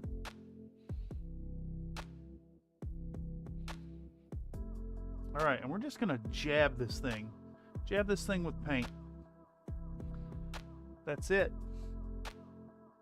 This is gonna be the roughest and most saturated application of the sponge at this point. But the idea is this color is going on in an irregular fashion.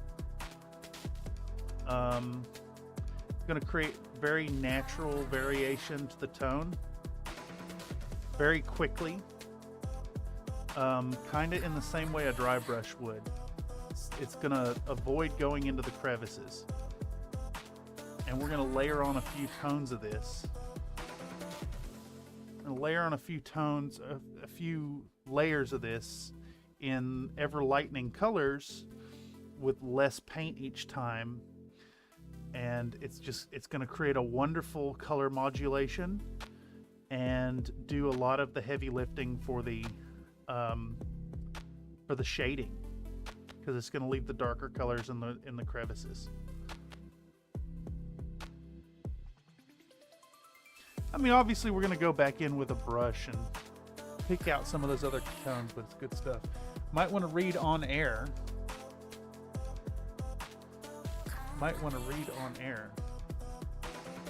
Just you announce something community based. You saying I need to check my Discord, or if you work in a place which you could take home cubic feet vacuum foam weekly, so there's an upholstery shop nearby, just go on and ask for straps. Yeah, I've heard that tip quite a bit, that like it doesn't hurt to ask for bits.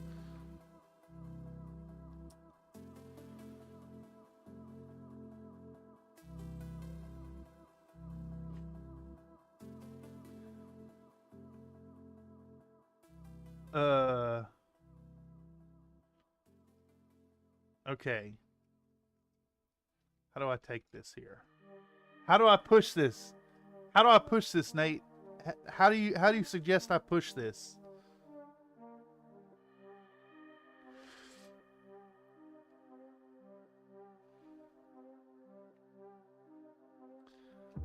Let's see. I don't know how to announce this. I don't know how to do this. I'm a bit lost. I think I'm going to do it in the Discord. So, those of you out there who ain't in the Discord already, we got a super secret community event / contest going up this evening on the Discord. Going to be real fun. We also post the leaderboards for chat participation every week with volume. Yes. No, I think we're going to do it super secret deluxe contest. Come on over to the Country Fried Minis Discord and get in on the action. And if you're catching this via the algorithm and weren't here live, you're not too late. Come on over to the Country Fried Minis Discord. I want to see what you're painting on first. Secondly, you can get in on this fabulous contest getting posted tonight, right after the stream. We also do voice hangouts. You know, you wanna come on in and talk some shit, or hang out and share what you're doing and stream it with the community. Come on through. We have fabulous 3 voice channels. Usually do a hangout and voice on Discord right after the streams for a couple hours into the evening. So come on through, join the Discord. First and foremost, I want to see what you paint. Let me see what you got. All skill levels appreciated.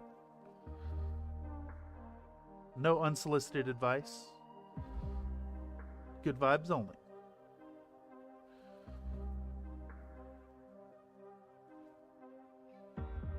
All right, so we're continuing to work around this mech with about a 50-50 mix of, what was this? Camouflage olive green. Model color 70.894. About 50-50 between this and German camo dark green. Not the extra dark green, but dark green. And of course, this is a really heavy coat compared to what's going on soon, but hopefully y'all can kind of half-ass see the color modulation we're already starting to get. I guess at this stage you could get kind of the same results with dry brushing. And if you're familiar with dry brushing as a technique, this is basically achieving the same thing, only it's also doing like a nice, believable randomization of the effects. Oh shit, even more better. Yeah, exactly. Exactly. I can teaser it. You like drawing things? You like ideating? Imagining ideas about things to be drawed?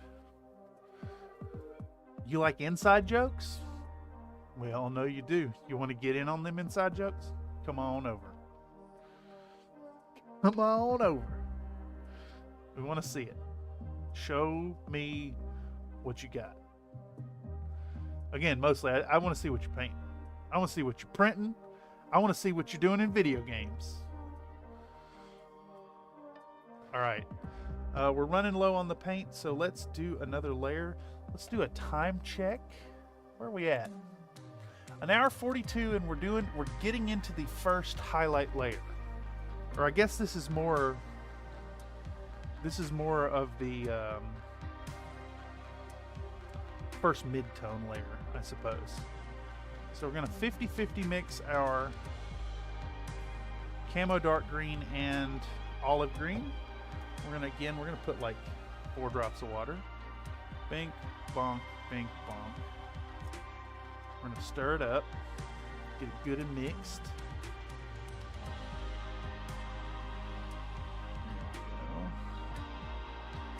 And this time, instead of wasting the paint off the end of this brush, I'm just going to put it on my sponge before I rinse. And we'll tappy tap this a few times. All right. Let's start on the bottom here so we can see what kind of coverage we're getting. When this thing's a little more saturated, you can do a lighter touch. Be a little more rough with it as it starts to release its load. Just want it all over the model. There we go. On to the next one. I don't know if you can tell, but after we did that first one, now I'm jabbing it a little harder because I'm working less with the surface paint and more of the stuff that's deep in the foam cells, if you will. Okay.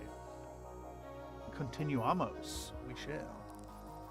I'm gonna figure out Midjourney just for this wicked smirk. You know what? Midjourney submissions are approved. Absolutely approved.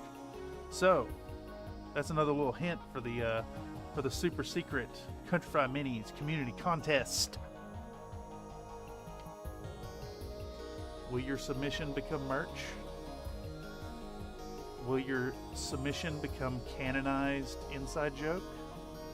Only one way to find out. Come join the Discord. We want to see you there. All right, progress, and filthy fingers. All right, progress. More progress. I like that the paint is still foaming. Next to the magnet is bringing me a weird type of joy. I don't know how to describe the feeling it's giving me in my tummy.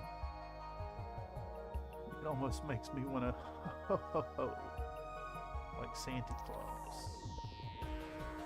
All right. A little bit of color. A little bit of color here and there. Let's see, we got 4 or 5 more pieces to sponge. Sponge le bob. Wet. Stream just went for PG to 14A rating. Oh yeah. No, we keep it disgusting here. I blame that. I mean, we were kind of touching on it before. You know, as one is apt to do. When you have it, why not touch on it? I mean, during the Marauder video, I think was the first like irreverent kind of nod towards juiciness. talking about Chansey holding on to white fluids for us, and the voice in my head saying that he put an egg in the basket of Chansey. That was good. Real good stuff. And then it kind of went over the top with the Hunchback video. Directly pouring viscous white fluids onto waifu cat girl underboob. Yeah, I think that ship has sailed. I started Country Fried Minis in an attempt to be wholesome and family friendly. And for the most part, it's family friendly. I think the jokes are tongue-in-cheek enough that the young crowd wouldn't get it. Although that crowd doesn't watch my videos based on the analytics. So it's okay. We do have a Not the Kids table over on the Discord. So yeah, once again, to push the Discord real hard. If you got some spicy art you're dying to share with the community, some really fun pinup models you've been painting on, come on over, show us what you got. Post it over in the Not the Kids table section. Would love to see it. All about it.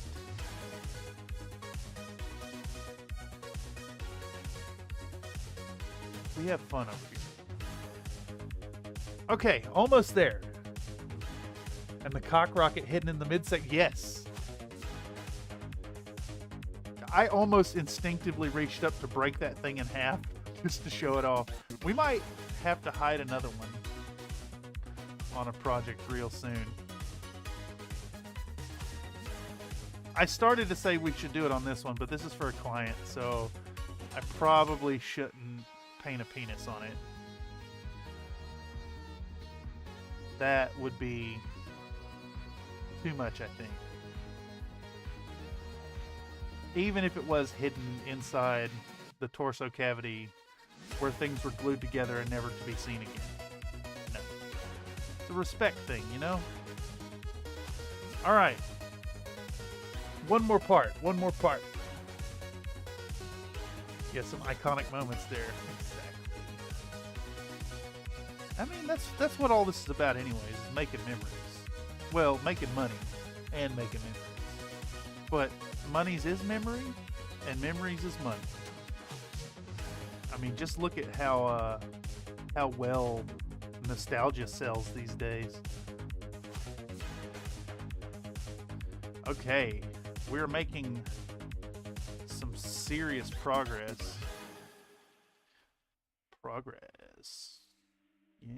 Yes. Okay.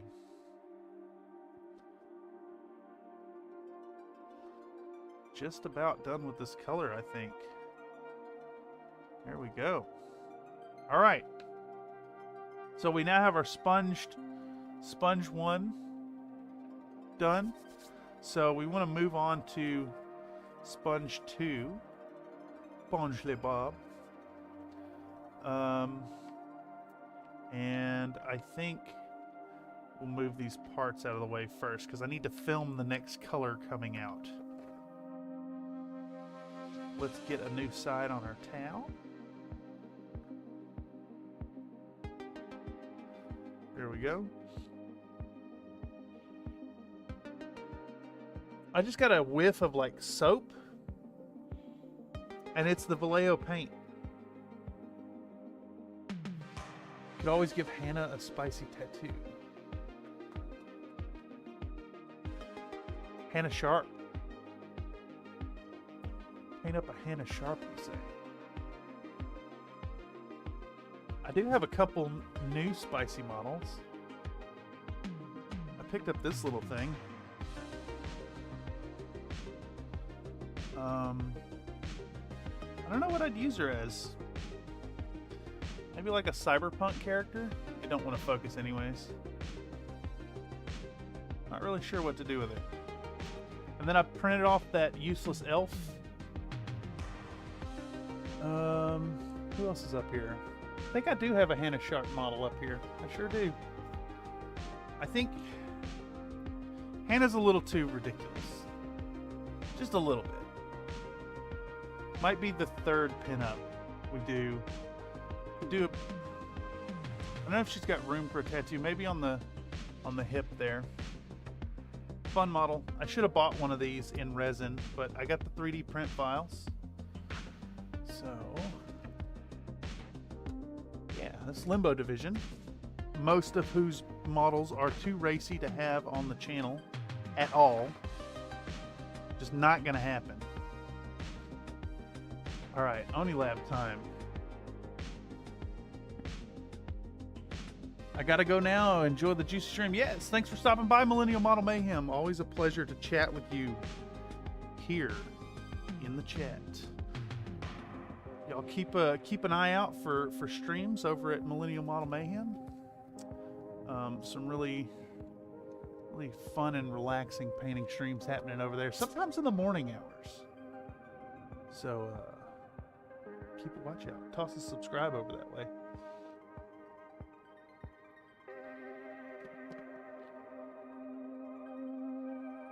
Another Nate says, I'm holding her right now. She would totally have a scoped underslug sniper dick on her inner thigh.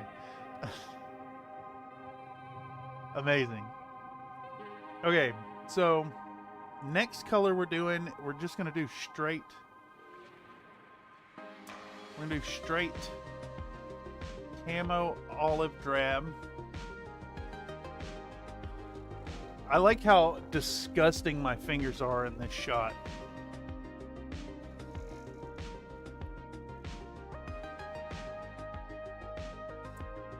I'm not 100% sure when I would be filming this video or when I would be releasing this video, but I'm thinking to go with the filthy fingers, I might have to do like, I might have to progressively like get more and more paint like all over my face and clothes as I record the talking head bits.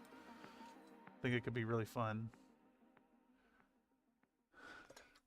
Jason coming in with all caps, shake it, Oni Lab. Yes.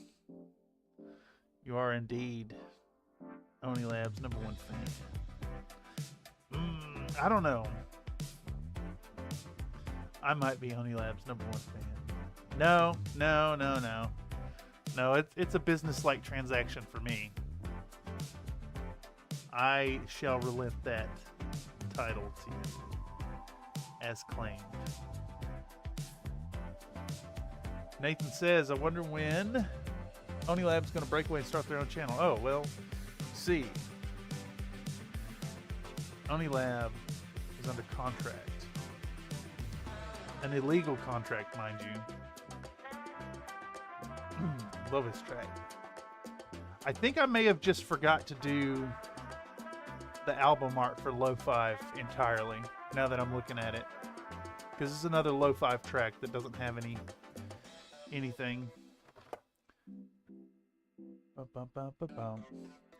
A Nightbot coming in with a factoid saying that a 26-sided shape is known as a rhombocuboctahedron. Rhombocuboctahedron. This is a repeat fact. All right, so we've removed a little bit more of the paint this time around. It's almost as actually it's a little too removed. We don't want it like down to dry brush levels, but we do want it like, you see where that's nice solid hit? That's too much. That's more like it right here, what we're going for. So we want to just kind of start gently jabbing this lad and kind of concentrating it towards the top.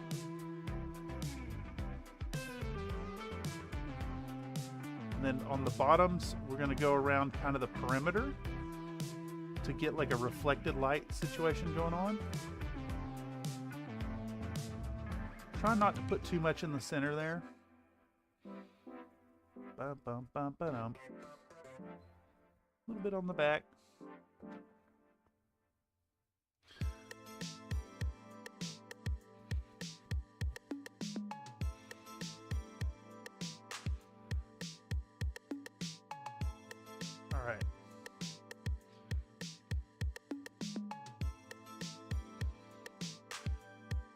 And always, whenever you start to go sponging this on, make sure to test it at areas that are going to be the brightest.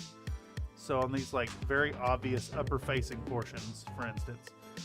And then once you're happy with the way it's working, you can start working around the other edges.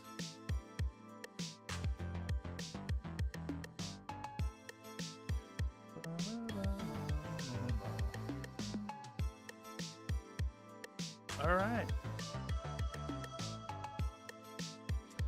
I hope that's like half-ass coming through. Y'all probably can't see too much change to it, but this is the technique we're going to use, and we're going to do less and less of it. Just create some color modulation and some layering. We want a little bit of reflecting light up under here on the bottom of these panels. A little bit right there, just a couple jabs. And hit the feet.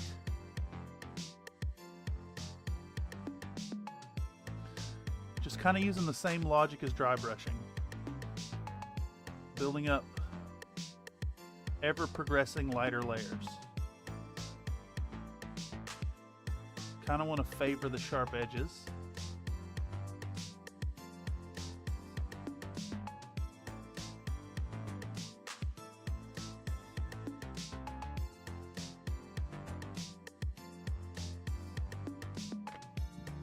Excuse me.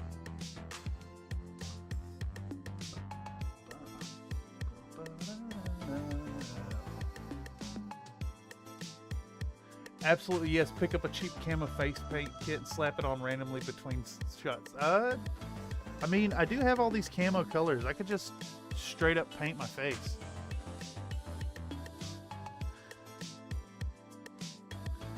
I could see, like, sobbing at the end of it and, like, pouring paint on myself. Or, like, if I could get someone to do a shot of me. I'll see if one of my friends will film me like pouring paint on myself in the bathroom. Just like a lot of paint.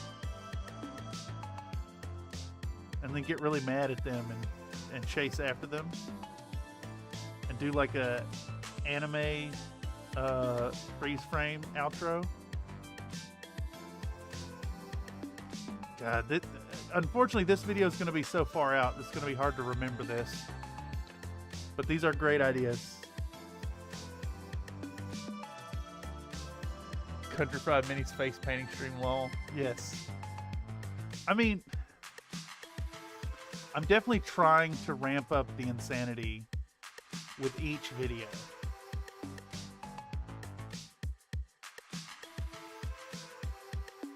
I want to find a nice balance between absolute lunacy and an informative painting video. And I think we're just about hitting a sweet spot. Y'all are gonna love the next episode whenever I can get that out. And honestly, I was talking about doing a 10-minute minis maybe as the next one. I don't know how well I'm going to be able to finish that before the Dragon Lady, but the Dragon Lady will be coming out for Chinese New Year. So what's that? Saturday, February 10th. And it will have some really fun stuff in it. All right, we're getting there. Sure, but you want that grease paint thickness as well as pouring. Oh, God, this is a silly place. This is a very, very silly place. All right, that's another bit. Let's do another one. All right, so the next layer of this kind of olive drabby color, we're really gonna step up the the color quite a bit with the next layer, so that it gets seen a little bit better. This one wasn't quite far enough. I think honestly maybe doing doing the 50-50 blends with it this thin might be not enough to really get the contrast between each layer.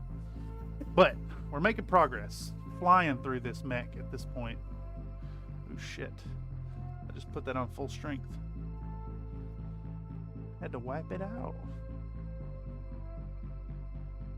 And then, of course, all this is going to get really accentuated. We'll do some detailing. You know, go back in with some silvers and some of the yellows as requested. But for an all-over tone, we're establishing it.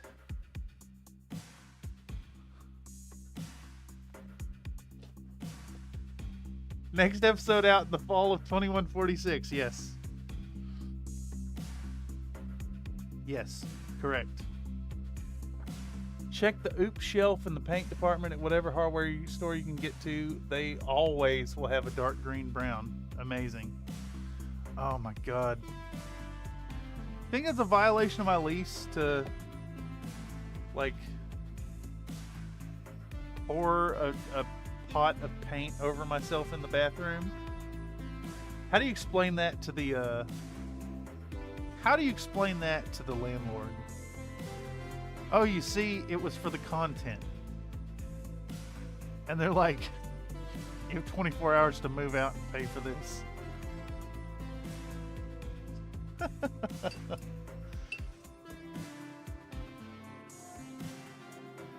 I have put paint all over my face for a thumbnail before. Oop shelf is hobby gold. No kidding, I got a bucket of amazing dark magenta for 12 bucks.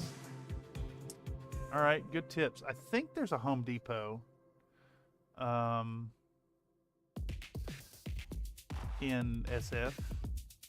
Wonder if that'd be a place for it. Alright. The hell is this track? Wave Savers $20.99. Have we heard this before? I don't know if we've heard this. Sounds new to me. Jason says, just hit up an Army Navy surplus store. They should have camo paint if they're worth a damn. Yeah, but like, can you imagine me just like, I just put some of this on my hand and put it on my face in each shot, and then like the final, I'll sacrifice like $8 of it and just like squirt them right at myself on film. You don't, they just call the plumber at the random in the middle of the night while you're doing voice work. Yeah, exactly. Exactly. Nope, as long as it's the same color as the bathroom, you just smear it around and say you were doing some remodeling off the book.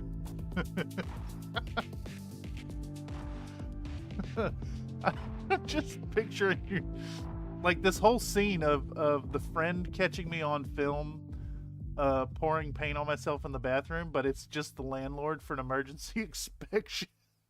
Just happens to have some bad plumbing that they need to inspect at the same time it's happening.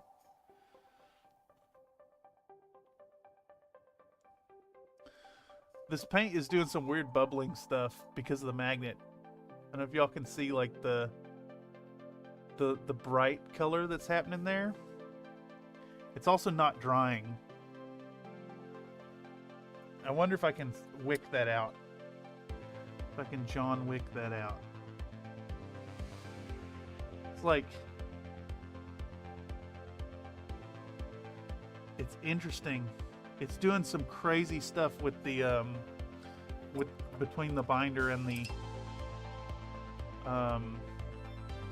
pigment. Here, let me see if I can even demonstrate this. Let's see. What about one of these small magnets? I wonder if this will stick. Sherwin-Williams tactical line. Yeah, exactly. Oh yeah, here we go. So these little magnets just stick to my finger because the green paint is magnetic. That's good stuff. Let's see, which one was it? Extra dark green? Yeah, there we go. Vallejo's extra dark green is magnetic.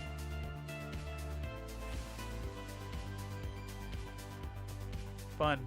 Tobias coming in saying I'm gonna buy a big tube of pink body paint today. I know what this is for. Yes, Country Fried Minis approved. Okay, what's our next layer here? I think we can go into a little bit of this uniform green as the next layer.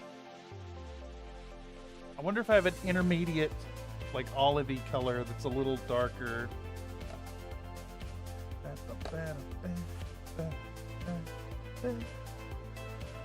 Okay, I have camo olive green and I also have US olive drab. That's straight up a bit you could use. Oh, I didn't even think about it. I didn't think about it. Pain in the ass for movie the way. Ever since I started making little plastic dudes, I hit all the discount dance bus depots I come across. Yeah. Pulling the pigment out. Yes, it is indeed pulling the pigment out. Straight up a bit you could use. Look like you might need to degauss that paint. How do I... Let's see. Is this enough? No. It's such a weak attraction. It's not enough to like... It's not enough to do the thing. What about this guy? Too heavy. It's a very weak attraction. Alright, we're going to film that bit though. I just need to...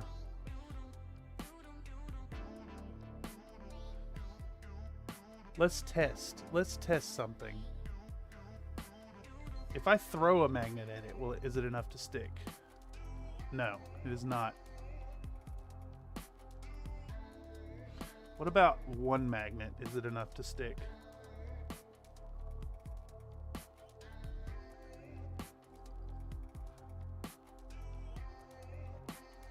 No, not quite.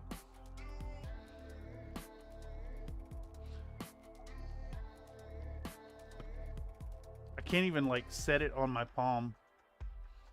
So we're gonna show the magnet to the camera and then we're gonna stick it up there like that. And then we'll take this.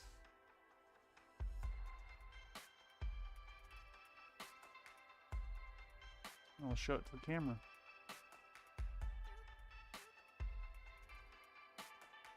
Alright, I'll do something with that. I'll do something with it. Very fun factoid. That'd be a good factoid for you, Nightbot, you bitch. Can I get this to stick? There we go. Okay. Next up, we have Doodum. Sadly, because of BT, whenever I come across a degausser, I'm always disappointed by the idea. Alright. I'm going to show the US Olive Drab to the camera. We're going to grab Onilab and stroke it. And we're going to jam our olive drab in it.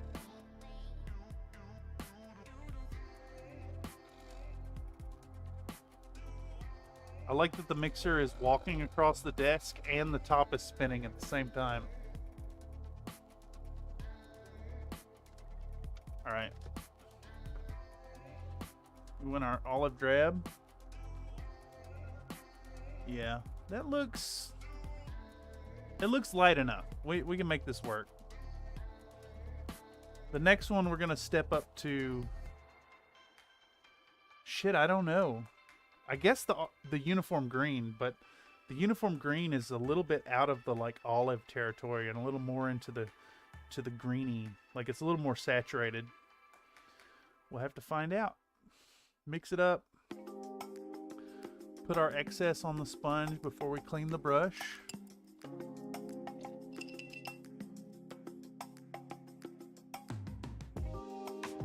Is this the second time we've heard this track tonight?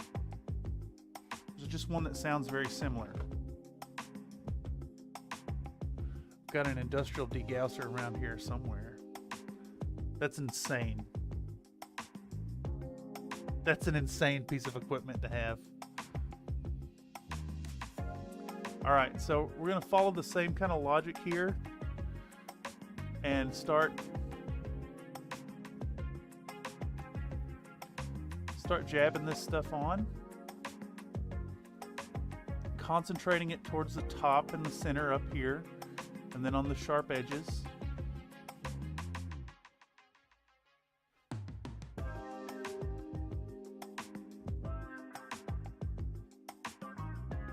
And then as we go around the bottom, I'm going to concentrate it on the edges. And then starting to get some nice modulation happening. I don't know if that comes through for y'all, but each little layer we put on starts to add a little more depth to this effect. I like that brighter green, fits really well with what I imagine in my head. Well, if you go to paint any of your own and try to match that, this is Vallejo's US Olive Drab. So this is probably the closest color you're going to get to US Olive Drab. I think what we'll do is we'll do one more layer of highlighting over this. But here we're trying to hit what we just did, but less, if that makes any sense. We just don't want to apply it as heavily. Kind of favoring the top edges, the topmost edges, and the sharp bits. And even though this isn't a super detailed paint job, it's going to pick out all these little details, and the focal points and the sharp edges are going to be raised and brought out. And like, okay, like the side of this leg here is mostly the darker color back here, but that area of shadow informs this highlight that's hitting the edge with our olive green, or olive drab. I think I need to refill the paint.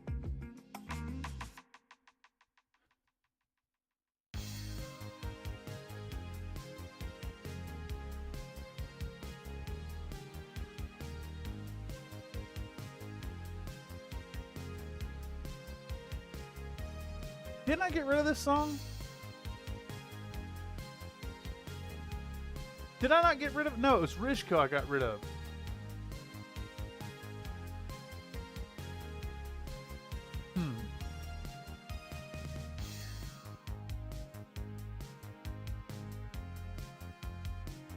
All right, you're fired 1-2 feet. It's too campy. It's too campy. Sorry. I feel like I may have left this song in intentionally, but we're getting rid of it right now. Who was that? That was 1-2 feet. 1-2 feet, the finest feeling. Paint stream. Music. Where are you at? ES_T. ES_T for the finest feeling. Gone. Delete. We're slowly pruning the songs that do not fit the vibe for this here paint stream. Slowly but surely getting there. Yep. Yeah, okay. Oh my god, the chat. I'm so far behind on chat. Sorry. Nathan says, industrial degausser is great if you ever need to clear a hard drive for reasons you might have. Yes. But you don't want to use it around neodymium magnet unless you want regular neodymium that isn't magnetic. Yes. We used it in Dad's machine shop to demagnetize parts between processes. Yeah, exactly. Or if, say, you want to cripple a stone rinder. I just said Reiner, by the way. I don't know if you've caught that. I'm kind of all about this idea of a degausser. I wonder if you could house rule it and then work it into a Mech Warrior, like Mech Warrior Destiny campaign or something. Like this experimental super heavy weapon that's a degausser. You just point it at people with a Gauss rifle and it disables those weapons entirely? Or would it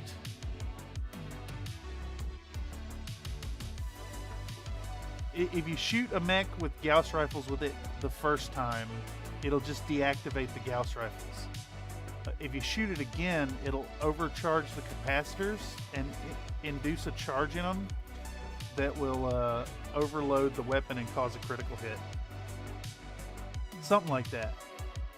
I could see working it into a campaign. I think it'd be really stupidly fun. All right, we're getting there with this. I hope y'all can see decently. I'm going to do another highlight layer after this, so I'm going to go a little heavier on this part. So just for reference, what we're looking like, we kind of have this desaturated olivey green color going on. We'll go back in and do the metallic bits, but for now it's starting to look pretty good. Another Nate said grinders are nasty about aligning charges. The whole shop sticks to whatever you're working on. Yeah, I could see that. Yeah, magnetized filings always find their way into everywhere, especially my goddamn fingertips. We deactivate the reactor instantly. Oh, that's right, because you're using like really heavy magnetic containment to sustain a fusion reaction. Ooh, that's too much paint. Too much paint, too much paint. I'm just gonna have to live with it. Too late to remove it on that part. So now we're starting to try and do less paint on these parts. Just not as heavy as before. I'm dropping little bits of finger paint everywhere. Okay. And less is more. We want variation, right? So you see there's like, it's not a perfect coverage. You still have some of that, I guess that's not really coming through. You still have some of those previous tones peeking through there. I think I need a little more on the palette. What is this? US Olive Drab. A Stern Reiner, yes. Not shut it down temporarily or require an entire hot boot. Yeah. Yeah, I love this idea. I kind of want to do it now. And so, all right. So my idea for the for MechWarrior Destiny would be about I guess during right after Jihad. It's going to be during the HBG blackout, and the Merc company that the players will be in will already have been established as a courier service. They use battle mechs to transport communications, like classic handwritten paper communications that need to not be digitally transferred. They take other cargo, of course, but it's a cargo specialist Merc company that specializes in external cargo on their mechs. So there'd be scenarios around that, and then you'd have these postal mechs that start getting more and more combat training, and eventually they just happen to be the ones in the area to face down this degausser. Would you have to swap out the fissile material?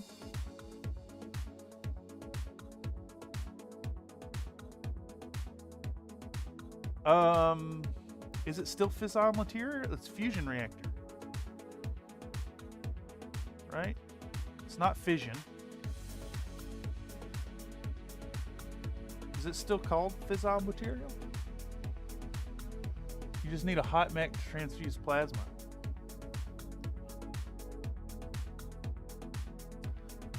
I'd even go as far as to say that this is a process you can't achieve in combat at all. If you got hit by this thing, you're just taken out entirely. I don't know. I need to learn the rules so I can start working these silly ideas into a campaign. That'll make for a fun TTRPG Tuesday. Which, once again, when we do the return to TTRPG Tuesday, channel members will have priority consideration in joining up for community streamed events. We've been talking about doing a Dungeon Crawl Classics funnel sometime soon with community members playing a really squishy low-level character and being dismissed from the stream if you die. Should be really fun. More about it to come. Join the Country Fried Minis Discord for more information. Or just watch the content. I'm sure I'll talk about it here.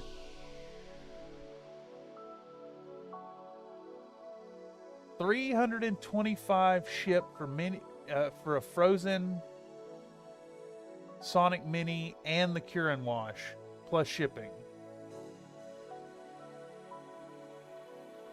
For the Cure and Wash, I mean, I think the Cure and Wash is... Alright. I was talking about this earlier. Let me just show you. The alternative to a Cure and Wash is this fucking disgusting thing. I keep this disgusting tub of alcohol ready to go, and it is filthy. It is absolutely filthy. It gets covered in dust and hair. I don't even know what the hell this is. I think this is a remnant of one of these bamboo towels that has slowly stained and turned green. It looks like a big old booger, but it's fibrous. This thing is sticky. I can feel it on my fingers touching it. Absolutely disgusting. But as far as a cure station, I have my little Toofy, my nail curing station. This thing works fine. It's just an array of UV LEDs. That said, if you do have the money during your investment, I could see the appeal of the wash and cure station. Nice compact unit. Oh, the printer. I thought you meant a literal mini. Oh, that's funny. $157 for the printer. Wait, you were saying $157 earlier. That's the price directly from Frozen. That's a good price. I mean,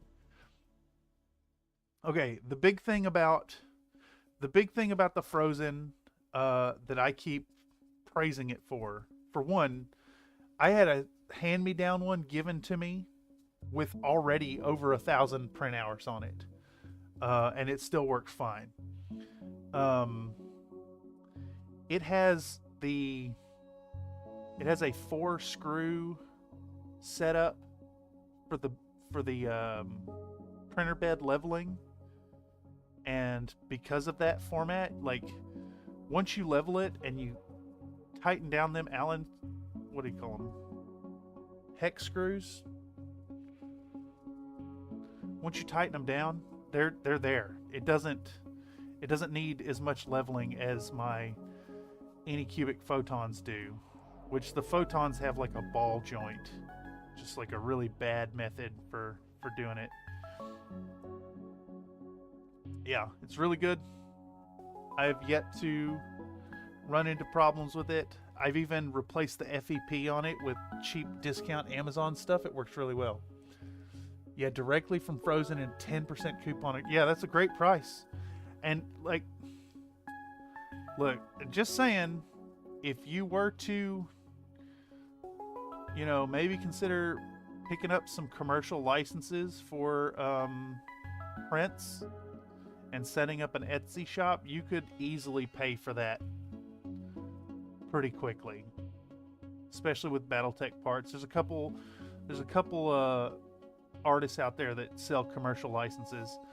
I think Matt Mason charges like $20 a month or something for the license to sell his commercially. Oh my god, there's so much chat. I'm missing chat. I'm sorry. All right. First off, Nightbot pushing the Discord once more, and I mean it. Come on over to the Discord, hang out. We won't bite except in a sexy way.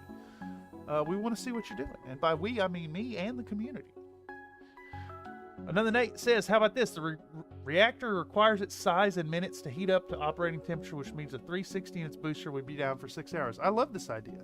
I mean, I feel like it's something that could absolutely be done out of combat somewhat trivially. Just like, you know, hooking up a coolant truck or whatever, or setting up a field, what do you call it? A field command center like the Cyclops command version has. Pretty sure that takes 90 minutes or something like that. Like, you can't do it in combat. Yeah, I want to work this out. I want to make this happen. It sounds really stupidly fun. Just to have a degausser, a degausser on the tabletop. We'll even make tabletop rules for it. It's going to be an absurd specialist weapon that weighs a lot. Sod9 says, yeah, it's funny that any cubic FDM printer I had auto leveling, and it like would have been fine if I had manual leveling.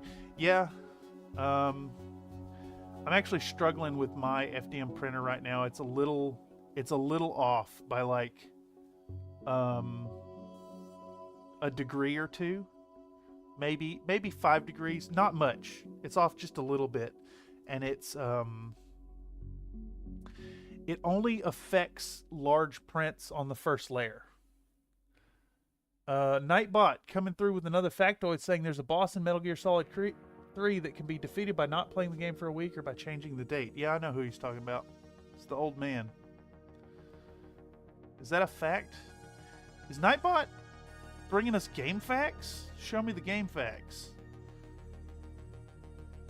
You know what that reference actually is? Show me the facts. You know what I'm talking about? Y'all watch any TV?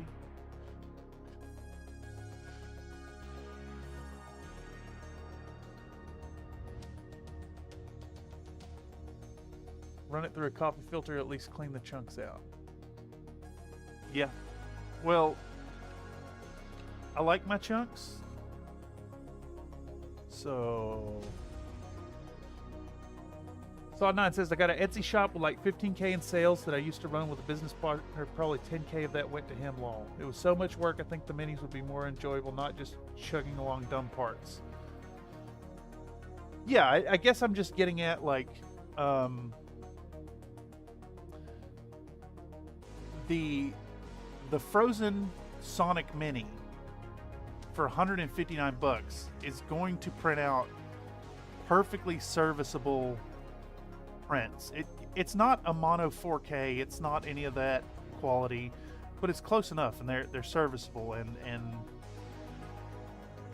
if the price of that is a little too steep for one to invest in, you could recoup your money. You could recoup it on Etsy pretty quickly. I love that a 3D printer is like, you know, it's a little pricey with the upfront investment, but all of a sudden you're playing Battletech and printing off mechs at like 10-11 cents a piece. I've heard of Carfox. yes. Bonus points to another Nate for getting my dumb reference. Show me the game facts. This is Game Fox. Alright, so we got our olive drab on. We need another lighter layer. Sorry, I didn't mean reselling the parts would be dumb. I meant the parts as in the parts I did before. No, yeah, no. I'm not taking it as you were shitting on the idea at all. It is a ton of work. It is a tremendous amount of work. Okay, so we need to work out a highlight color for this drab. I'm a little worried that uniform green here, let's try a 50-50. I'm a little bit worried that our uniform green is going to push it into, you see, like, that uniform green is just a little too vibrant. I want this level of brightness, but more drab. Let's mix that up and see what that looks like. I think it's too green. It's too green. It's far too green.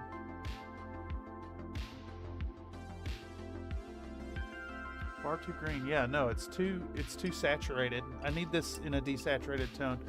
I wonder if I could get away with like a tan.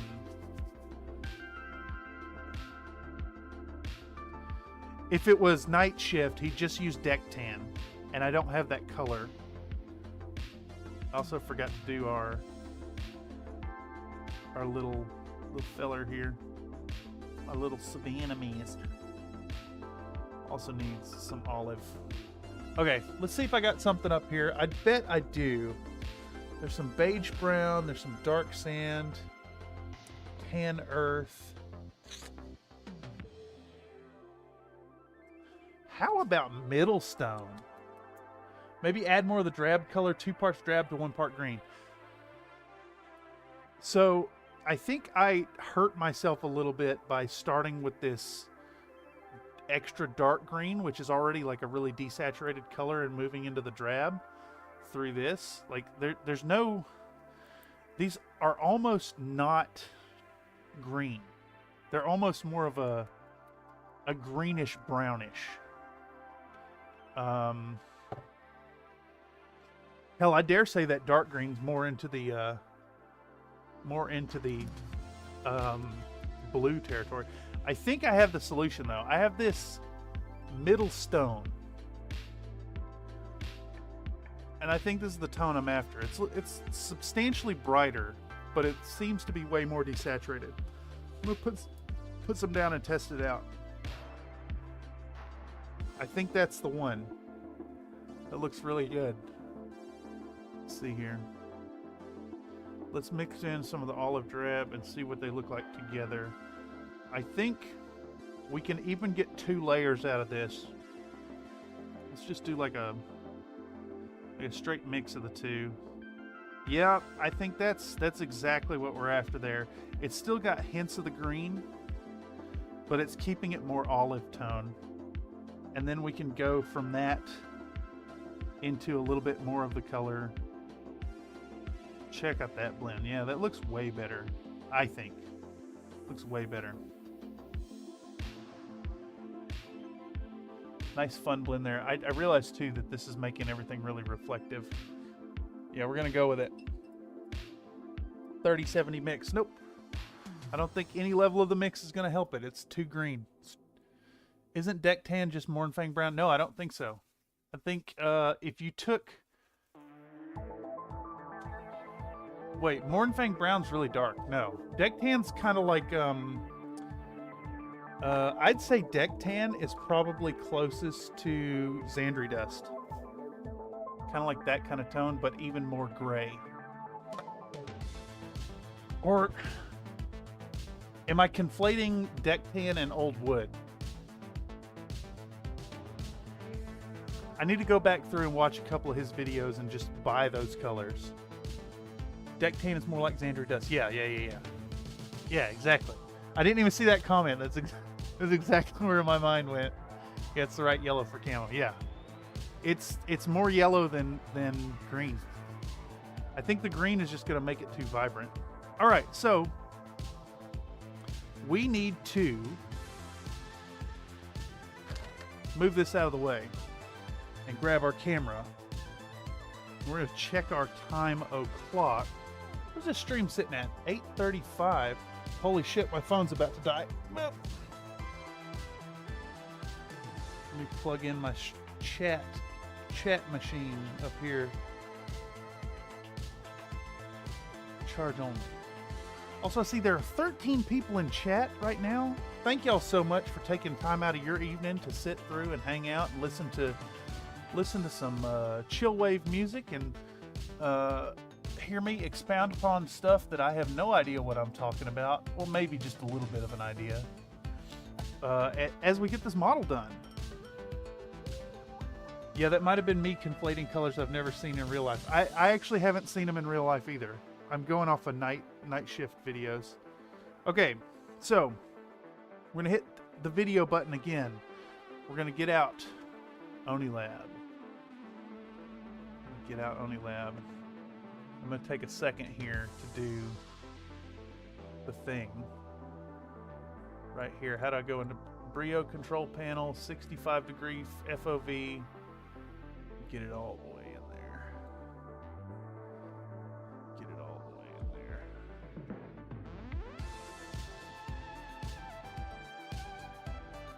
Then we show our middle stone to the camera. And we slap it down a few times. And we work it in gently. Oh, yeah. Oh, yes. Yes. Shake it, Oni Lab, indeed. I realized too that, like, so I'm filming it at like more of a reasonable angle that's kind of a 3/4 front on. But you on the stream are staring right in the pink hole. Just right into it. It's a little bit ridiculous. All right, let's come back out to 90-degree FOV, half zoom, and continue actually painting. Thank you, Oni Lab. It's the MX Mini. If any of you out there want to get your hands on your own Oni Lab MX Mini, they are available on Amazon. But we have a pin-up, paint-up competition coming up May 22nd. All you gotta do is paint you a pin-up, something absolutely lecherous. Doesn't have to be male or female. Can be a robot, can be a beast. Oh, I'll continue that thought in a moment. It's so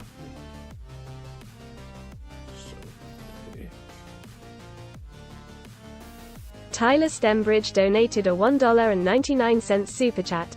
When you gonna do a biscuit bot paint up?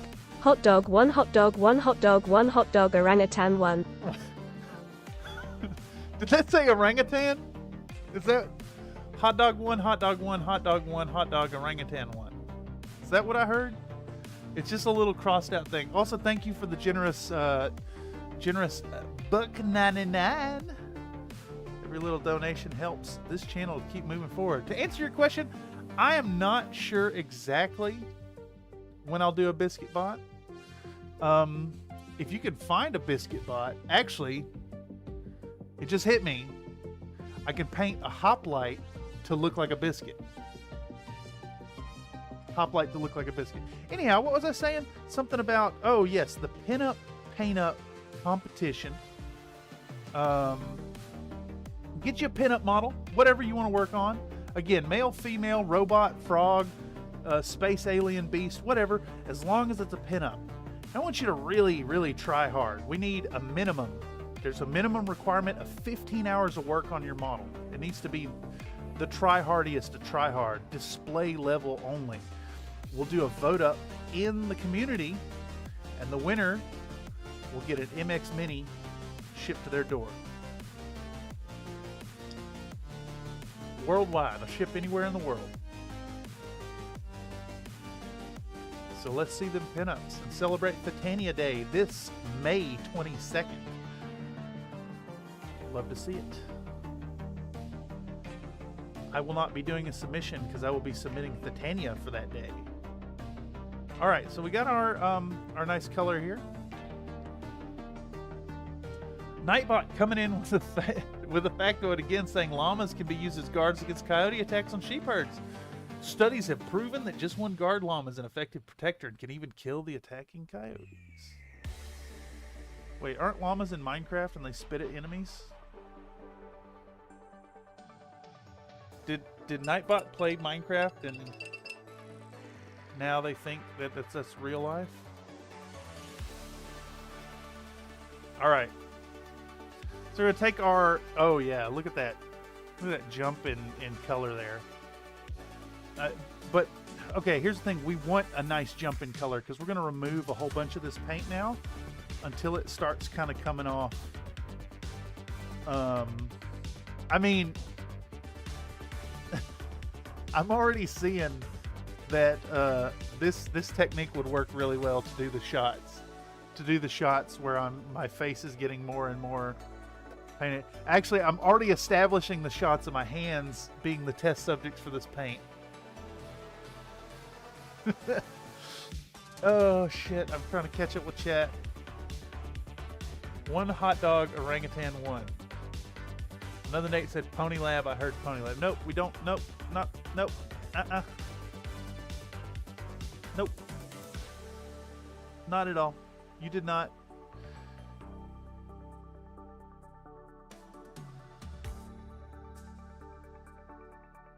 All right. So again, we're going to focus this highlight tone on the raised areas towards the center up here. And then we're going to run it along the sharp edges. Oh, fuck, that's too much. That's too much, too much, too much, too much. Just gonna have to live with it. I think that's where our pinup's gonna go anyways. So that's fine. We can adjust. Add a wet spot in here. There it is. I see the wet spot right there.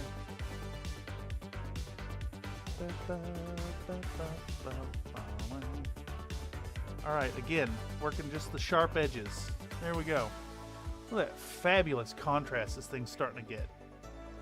I mean, it's a little into the yellow territory. I think we may have overdone that one a bit, but it's fine. It's the tippy top of the thing. It should be the brightest. One biscuit light is worth at least 2 fireflies. 2 fireflies and a large fry. Well, must be scary. Okay, my little Oni lab. No. Nope. Nope, nope, nope. Though, you know, I'm saying nope, but you could absolutely do like a My Little Pony with the Oni lab symbol on its butt, and it would work.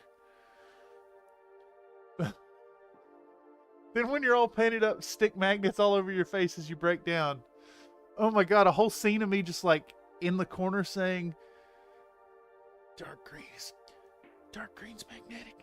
Dark green's magnetic, and I'm just like sticking magnets on my. Yes. This is the craziness. This is where we're headed. Lol, but no.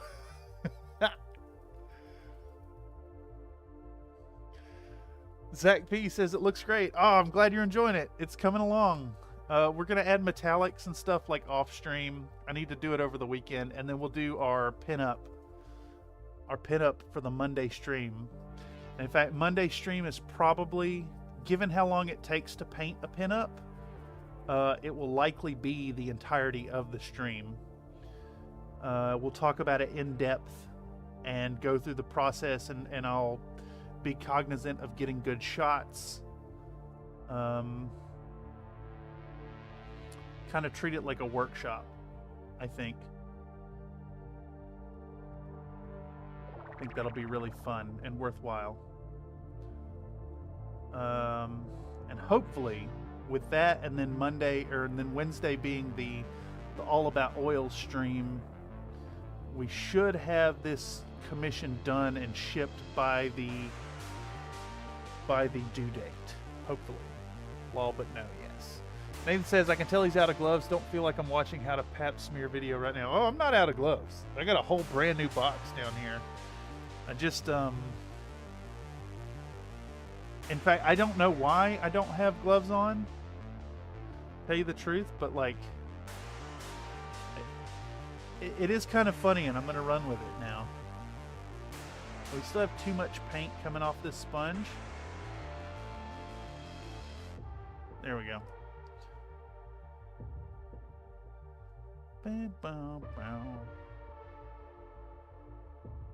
Just want to sponge them edges.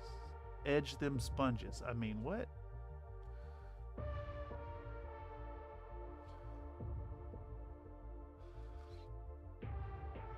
And of course, this is the same technique I'm going to use for the sponge chipping as well. Just that sponge chipping has even more of the paint removed. So that instead of like getting the paint on the sharp corners, it's just like little flecks of paint here and there.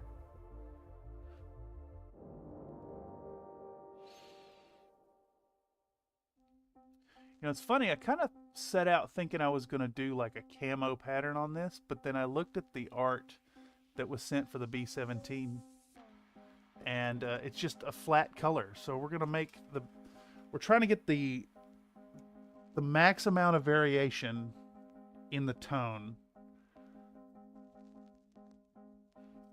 for this. Pinups frequently cause wet spots. Yeah.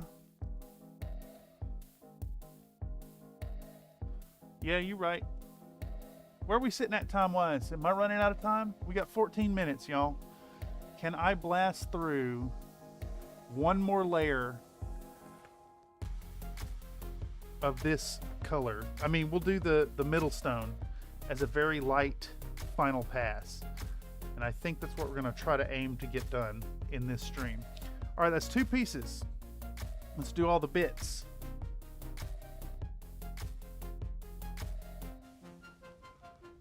Just want to be kind of selective and careful about where we're applying this.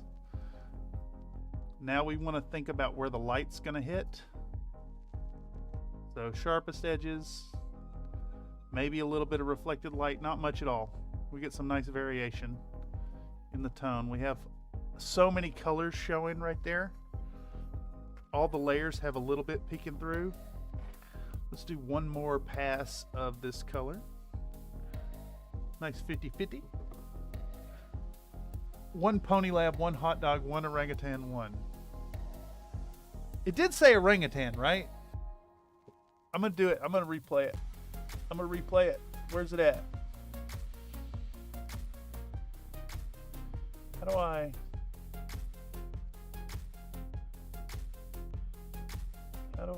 make this bigger? There we go. I'll do it one more time for you, Tyler. Really for me, but right, I'm not crazy. There's an orangutan in there. So I can't see an orangutan. Tyler Stembridge donated a $1.99 super chat. When you gonna do a biscuit bot paint up? Hot dog 1 hot dog 1 hot dog 1 hot dog orangutan 1. Orangutan.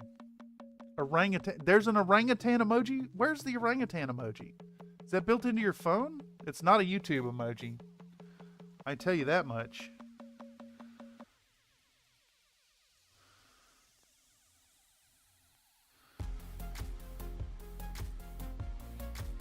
I think I need a tiny bit more of this. Nope, we're just gonna skip it. Close enough. I'm afraid if I this is a little bit darker. It's like 1 shade down, but I'm afraid if I add in another drop of the middle stone, it's gonna take it too far. Yeah, it's almost the same tone, dead on.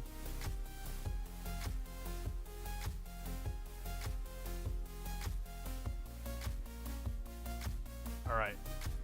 We're just going to favor it on the upper facing edges, like a highlight, like a dry brush even.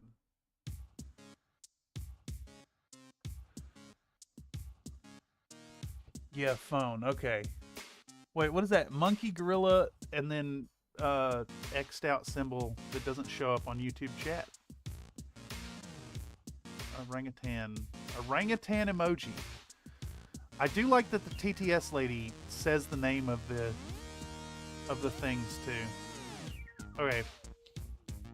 Let's see. Can y'all tell? Let me try to get this close enough that you can see. There we go. You should be able to see that like bright step up from the olive drab is very focused on the edges and working like a highlight layer.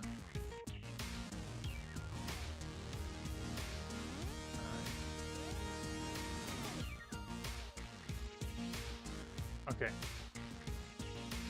Here we go. Here we go. One more layer. Alright. Well, as we move on towards the end, I want to thank y'all once again for coming and hanging out. If you're not already a Discord member, I know I keep pushing it every like 10 minutes or whatever. Or if you're catching this via the algorithm at some point down the line, consider coming on over to Country Fried Minis Discord. We talk paint, we talk video games, we talk nonsense. Would love to have you over there and see what you're up to. If you like what you're seeing on the streams, make sure to consider heading on over to countryfriedminis.com, taking a peek at the stream calendar so you can stay appraised of when we're doing more silly stuff like this. I like to get a nice blend between working on projects and doing silly stuff and doing very serious like workshop-y stuff. This here's for a commission, if you're not aware. If you'd like to check out my commissions on offer, check out what I do over on Fiverr.com. Fiverr.com/Thurston Studios, THURSTON. Yeah, send me a request. It doesn't cost anything to toss in a inquiry.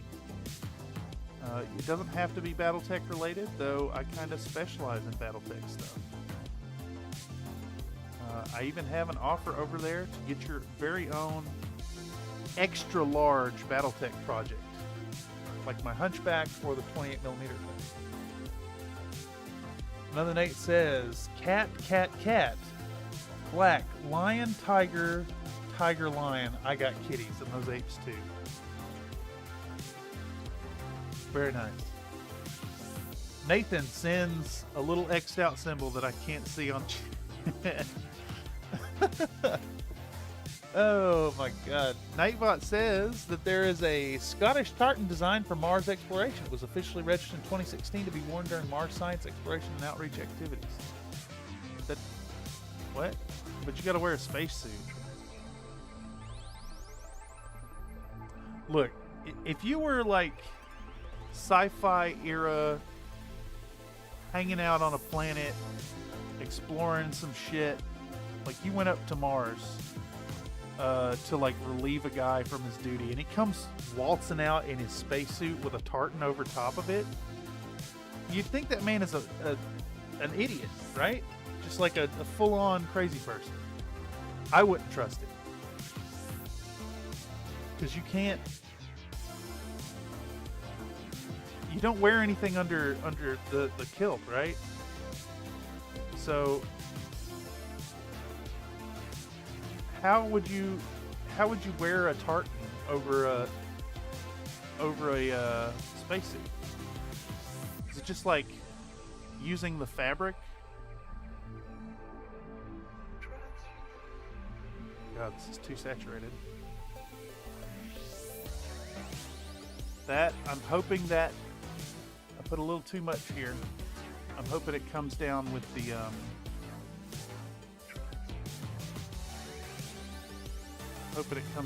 oil wash later.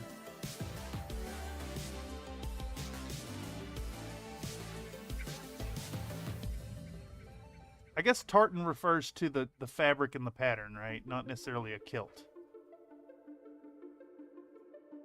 Space kilt? Gotta get one of them.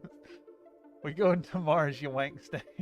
You just don't underwear in the spacesuit. Oh, and the spacesuit is the kilt. Oh, how even worse, the guy comes out of his Mars outfit and like the spacesuit is full tartan pattern.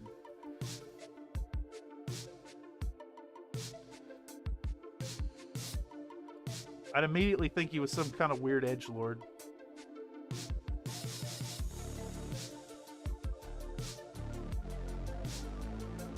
Alright. Okay, what's our time clock looking? I know I'm getting close to the 3-hour mark. 5 minutes. I think what we're gonna do one more layer. I know I go on every time about not hitting the 3-hour mark, not going over the 3-hour mark, but I want to finish up the sponge work, which is what I set out to do today. And we're gonna do the last layer, which is just gonna be middle stone straight up.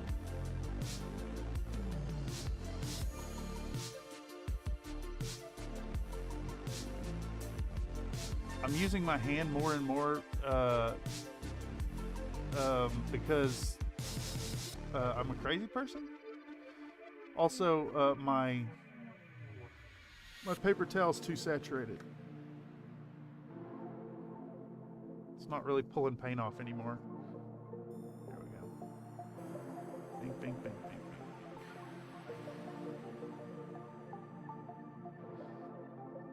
Man, can't wait to wrap this up and go hop over onto the computer and touch on my mouse with these grubby hands. Too good.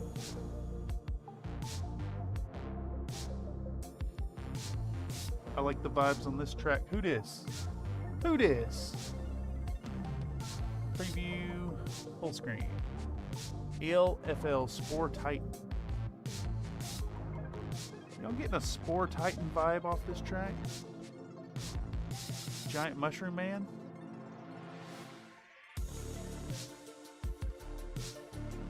I can see that. Your space tartan man goes down into a cave and it's like lit up blue and purple, and there's a big ass mushroom man like just chilling next to his little space radio, and this is what he's listening to.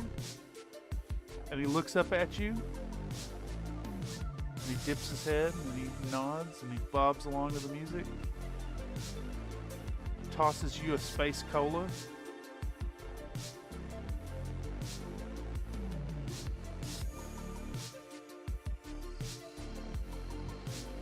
All right, we got to do a layer on the Savannah Master.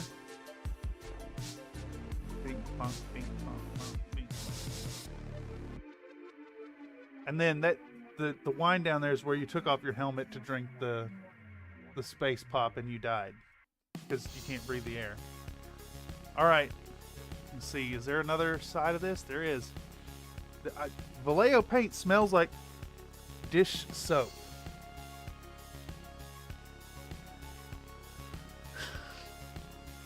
Hold on a second. I've missed a whole bunch of chat again. I'm not paying attention, y'all. I apologize. You don't wear underwear in the spacesuit. You wear the kilt under the spacesuit. Yes, under the spacesuit, so no one can see it, and you're not a crazy person.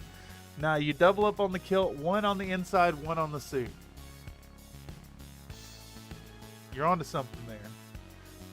Tartan pattern spacesuit. Yeah, full Mars tartan specifically. I keep my mech balls in a vacuum. Yes. Yes, keep the mech balls in a vacuum so nobody knows about it. You'd have to be here to know about it. Alright. One more film segment of Onilab MX Mech. And we're doing Middlestone. I'm really doing this just to get my filthy hands in the shot. Free balling in a spacesuit gives a whole new meaning to ball suit. Yeah. Make sure you empty them before you step out. Don't need any explosive decompression. No. Nope. None of that on the space station.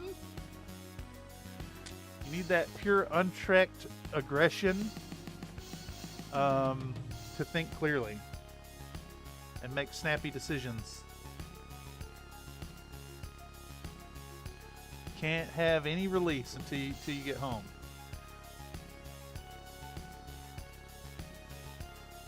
How long does it take to get to Mars? Something like 6 months or something? I imagine just the spacesuit handles it. Alright, there's a little bit of the previous color in this brush, unfortunately, but I think it's fine. It's what we want right here.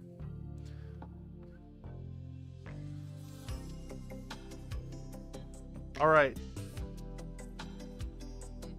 This here lullaby track gets a pass. This one gets a pass. It's one of my favorites.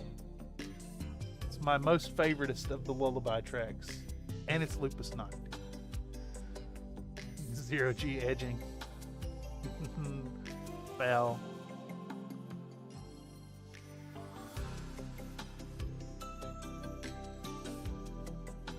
I dare say it's good timing on this lullaby one because we're approaching the end of the stream. Full tartan, who are we, the Northwind Highlands? Yeah. Yeah, they're full on tartan mech warrior cooling vests and tartan mechs and tartan money Highland coins.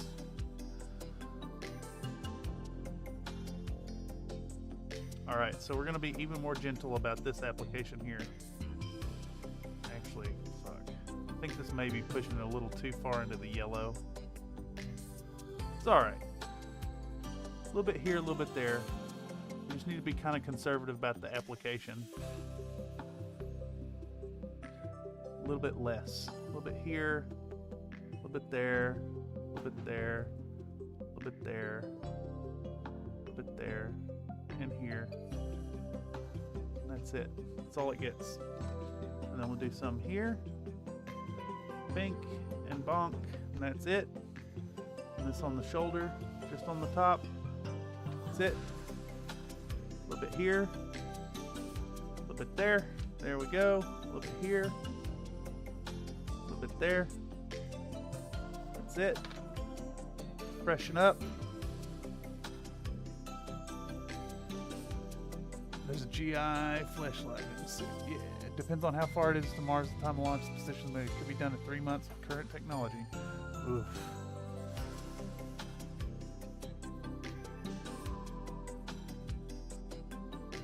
Hear that siren, y'all? That's them coming to take me away for talking such nonsense in chat. That's it. That's all that one gets. Here we go. I dipped in the wrong paint is why that wasn't working. Little tappy do here. Let's redo that. Very, very limited use of this stuff. I would push it too far into the yellow if we go too far with it.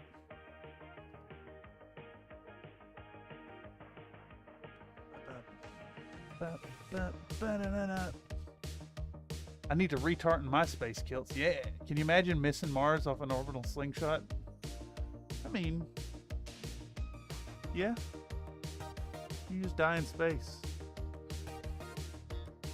Bum, bum.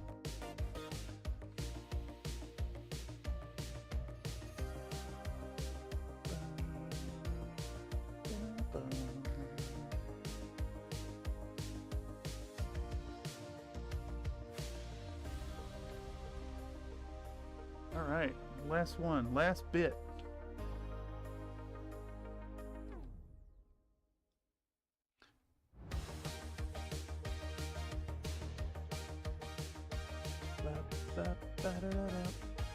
All right, I pushed it a little further into the yellow than I would have liked to, unfortunately, with this middle stone.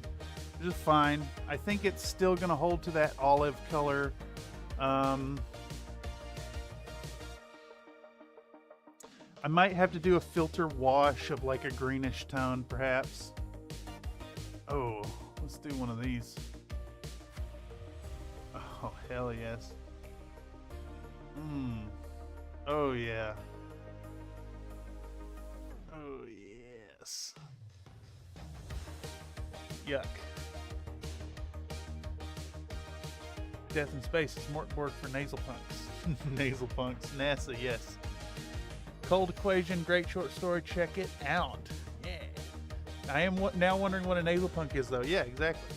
All right, let's kind of half-ass put this thing together and see what it's looking like before I call it. I mean, you know, it's a little bit more yellow than I'd like, but I think it's still, it's evoking the military machine feel. Here, let's put the other arm on here. Bop, bop. Bop, bop. Bop, bop. Yep, so I'm going to do some metallics on it, get it glued to the base, think about what color our fatigues are going to be, and the busted mech part. Anyhow, I think that's all I got for y'all this evening. I want to thank y'all for stopping on through and hanging out with me as I get painting done. Big thanks to all the generous donations tonight and the super chats. Those of y'all who are catching this via the algorithm, you want to get your text-to-speech read out by the channel. YouTube charges a minimum of, I think it's $1.99 for 50 characters. So I'd lower the price if I could, but it's still good. You want to get in a laugh or two and interrupt the stream, consider tossing a buck or two. Of course, if you really like what's going on, you know, channel membership's always an option. For as little as $1 a month, you can have access to a fun little badge next to your name, biscuit base emojis, as well as priority consideration in community stream events. Anyhow, that's all I got this evening. I don't want to go over 3 hours. I know we're already over 3 hours, but I'm not trying to be in the habit of doing that. It's been fun tonight. These have been some sponge painting techniques. If you want to share your own sponge painting exploits, come on over to the Discord. Find you a link in the description down below or back in the live chat replay. In any case, I want y'all to remember to be happy while you're painting, and also to know that your participation here on Country Fried Minis makes me happy while I'm painting. That's all I got. Catch y'all sometime soon. I guess Monday. Monday we're going to do the pinup on this. Yeah. See you then. Anyhow, toodaloo. See you later.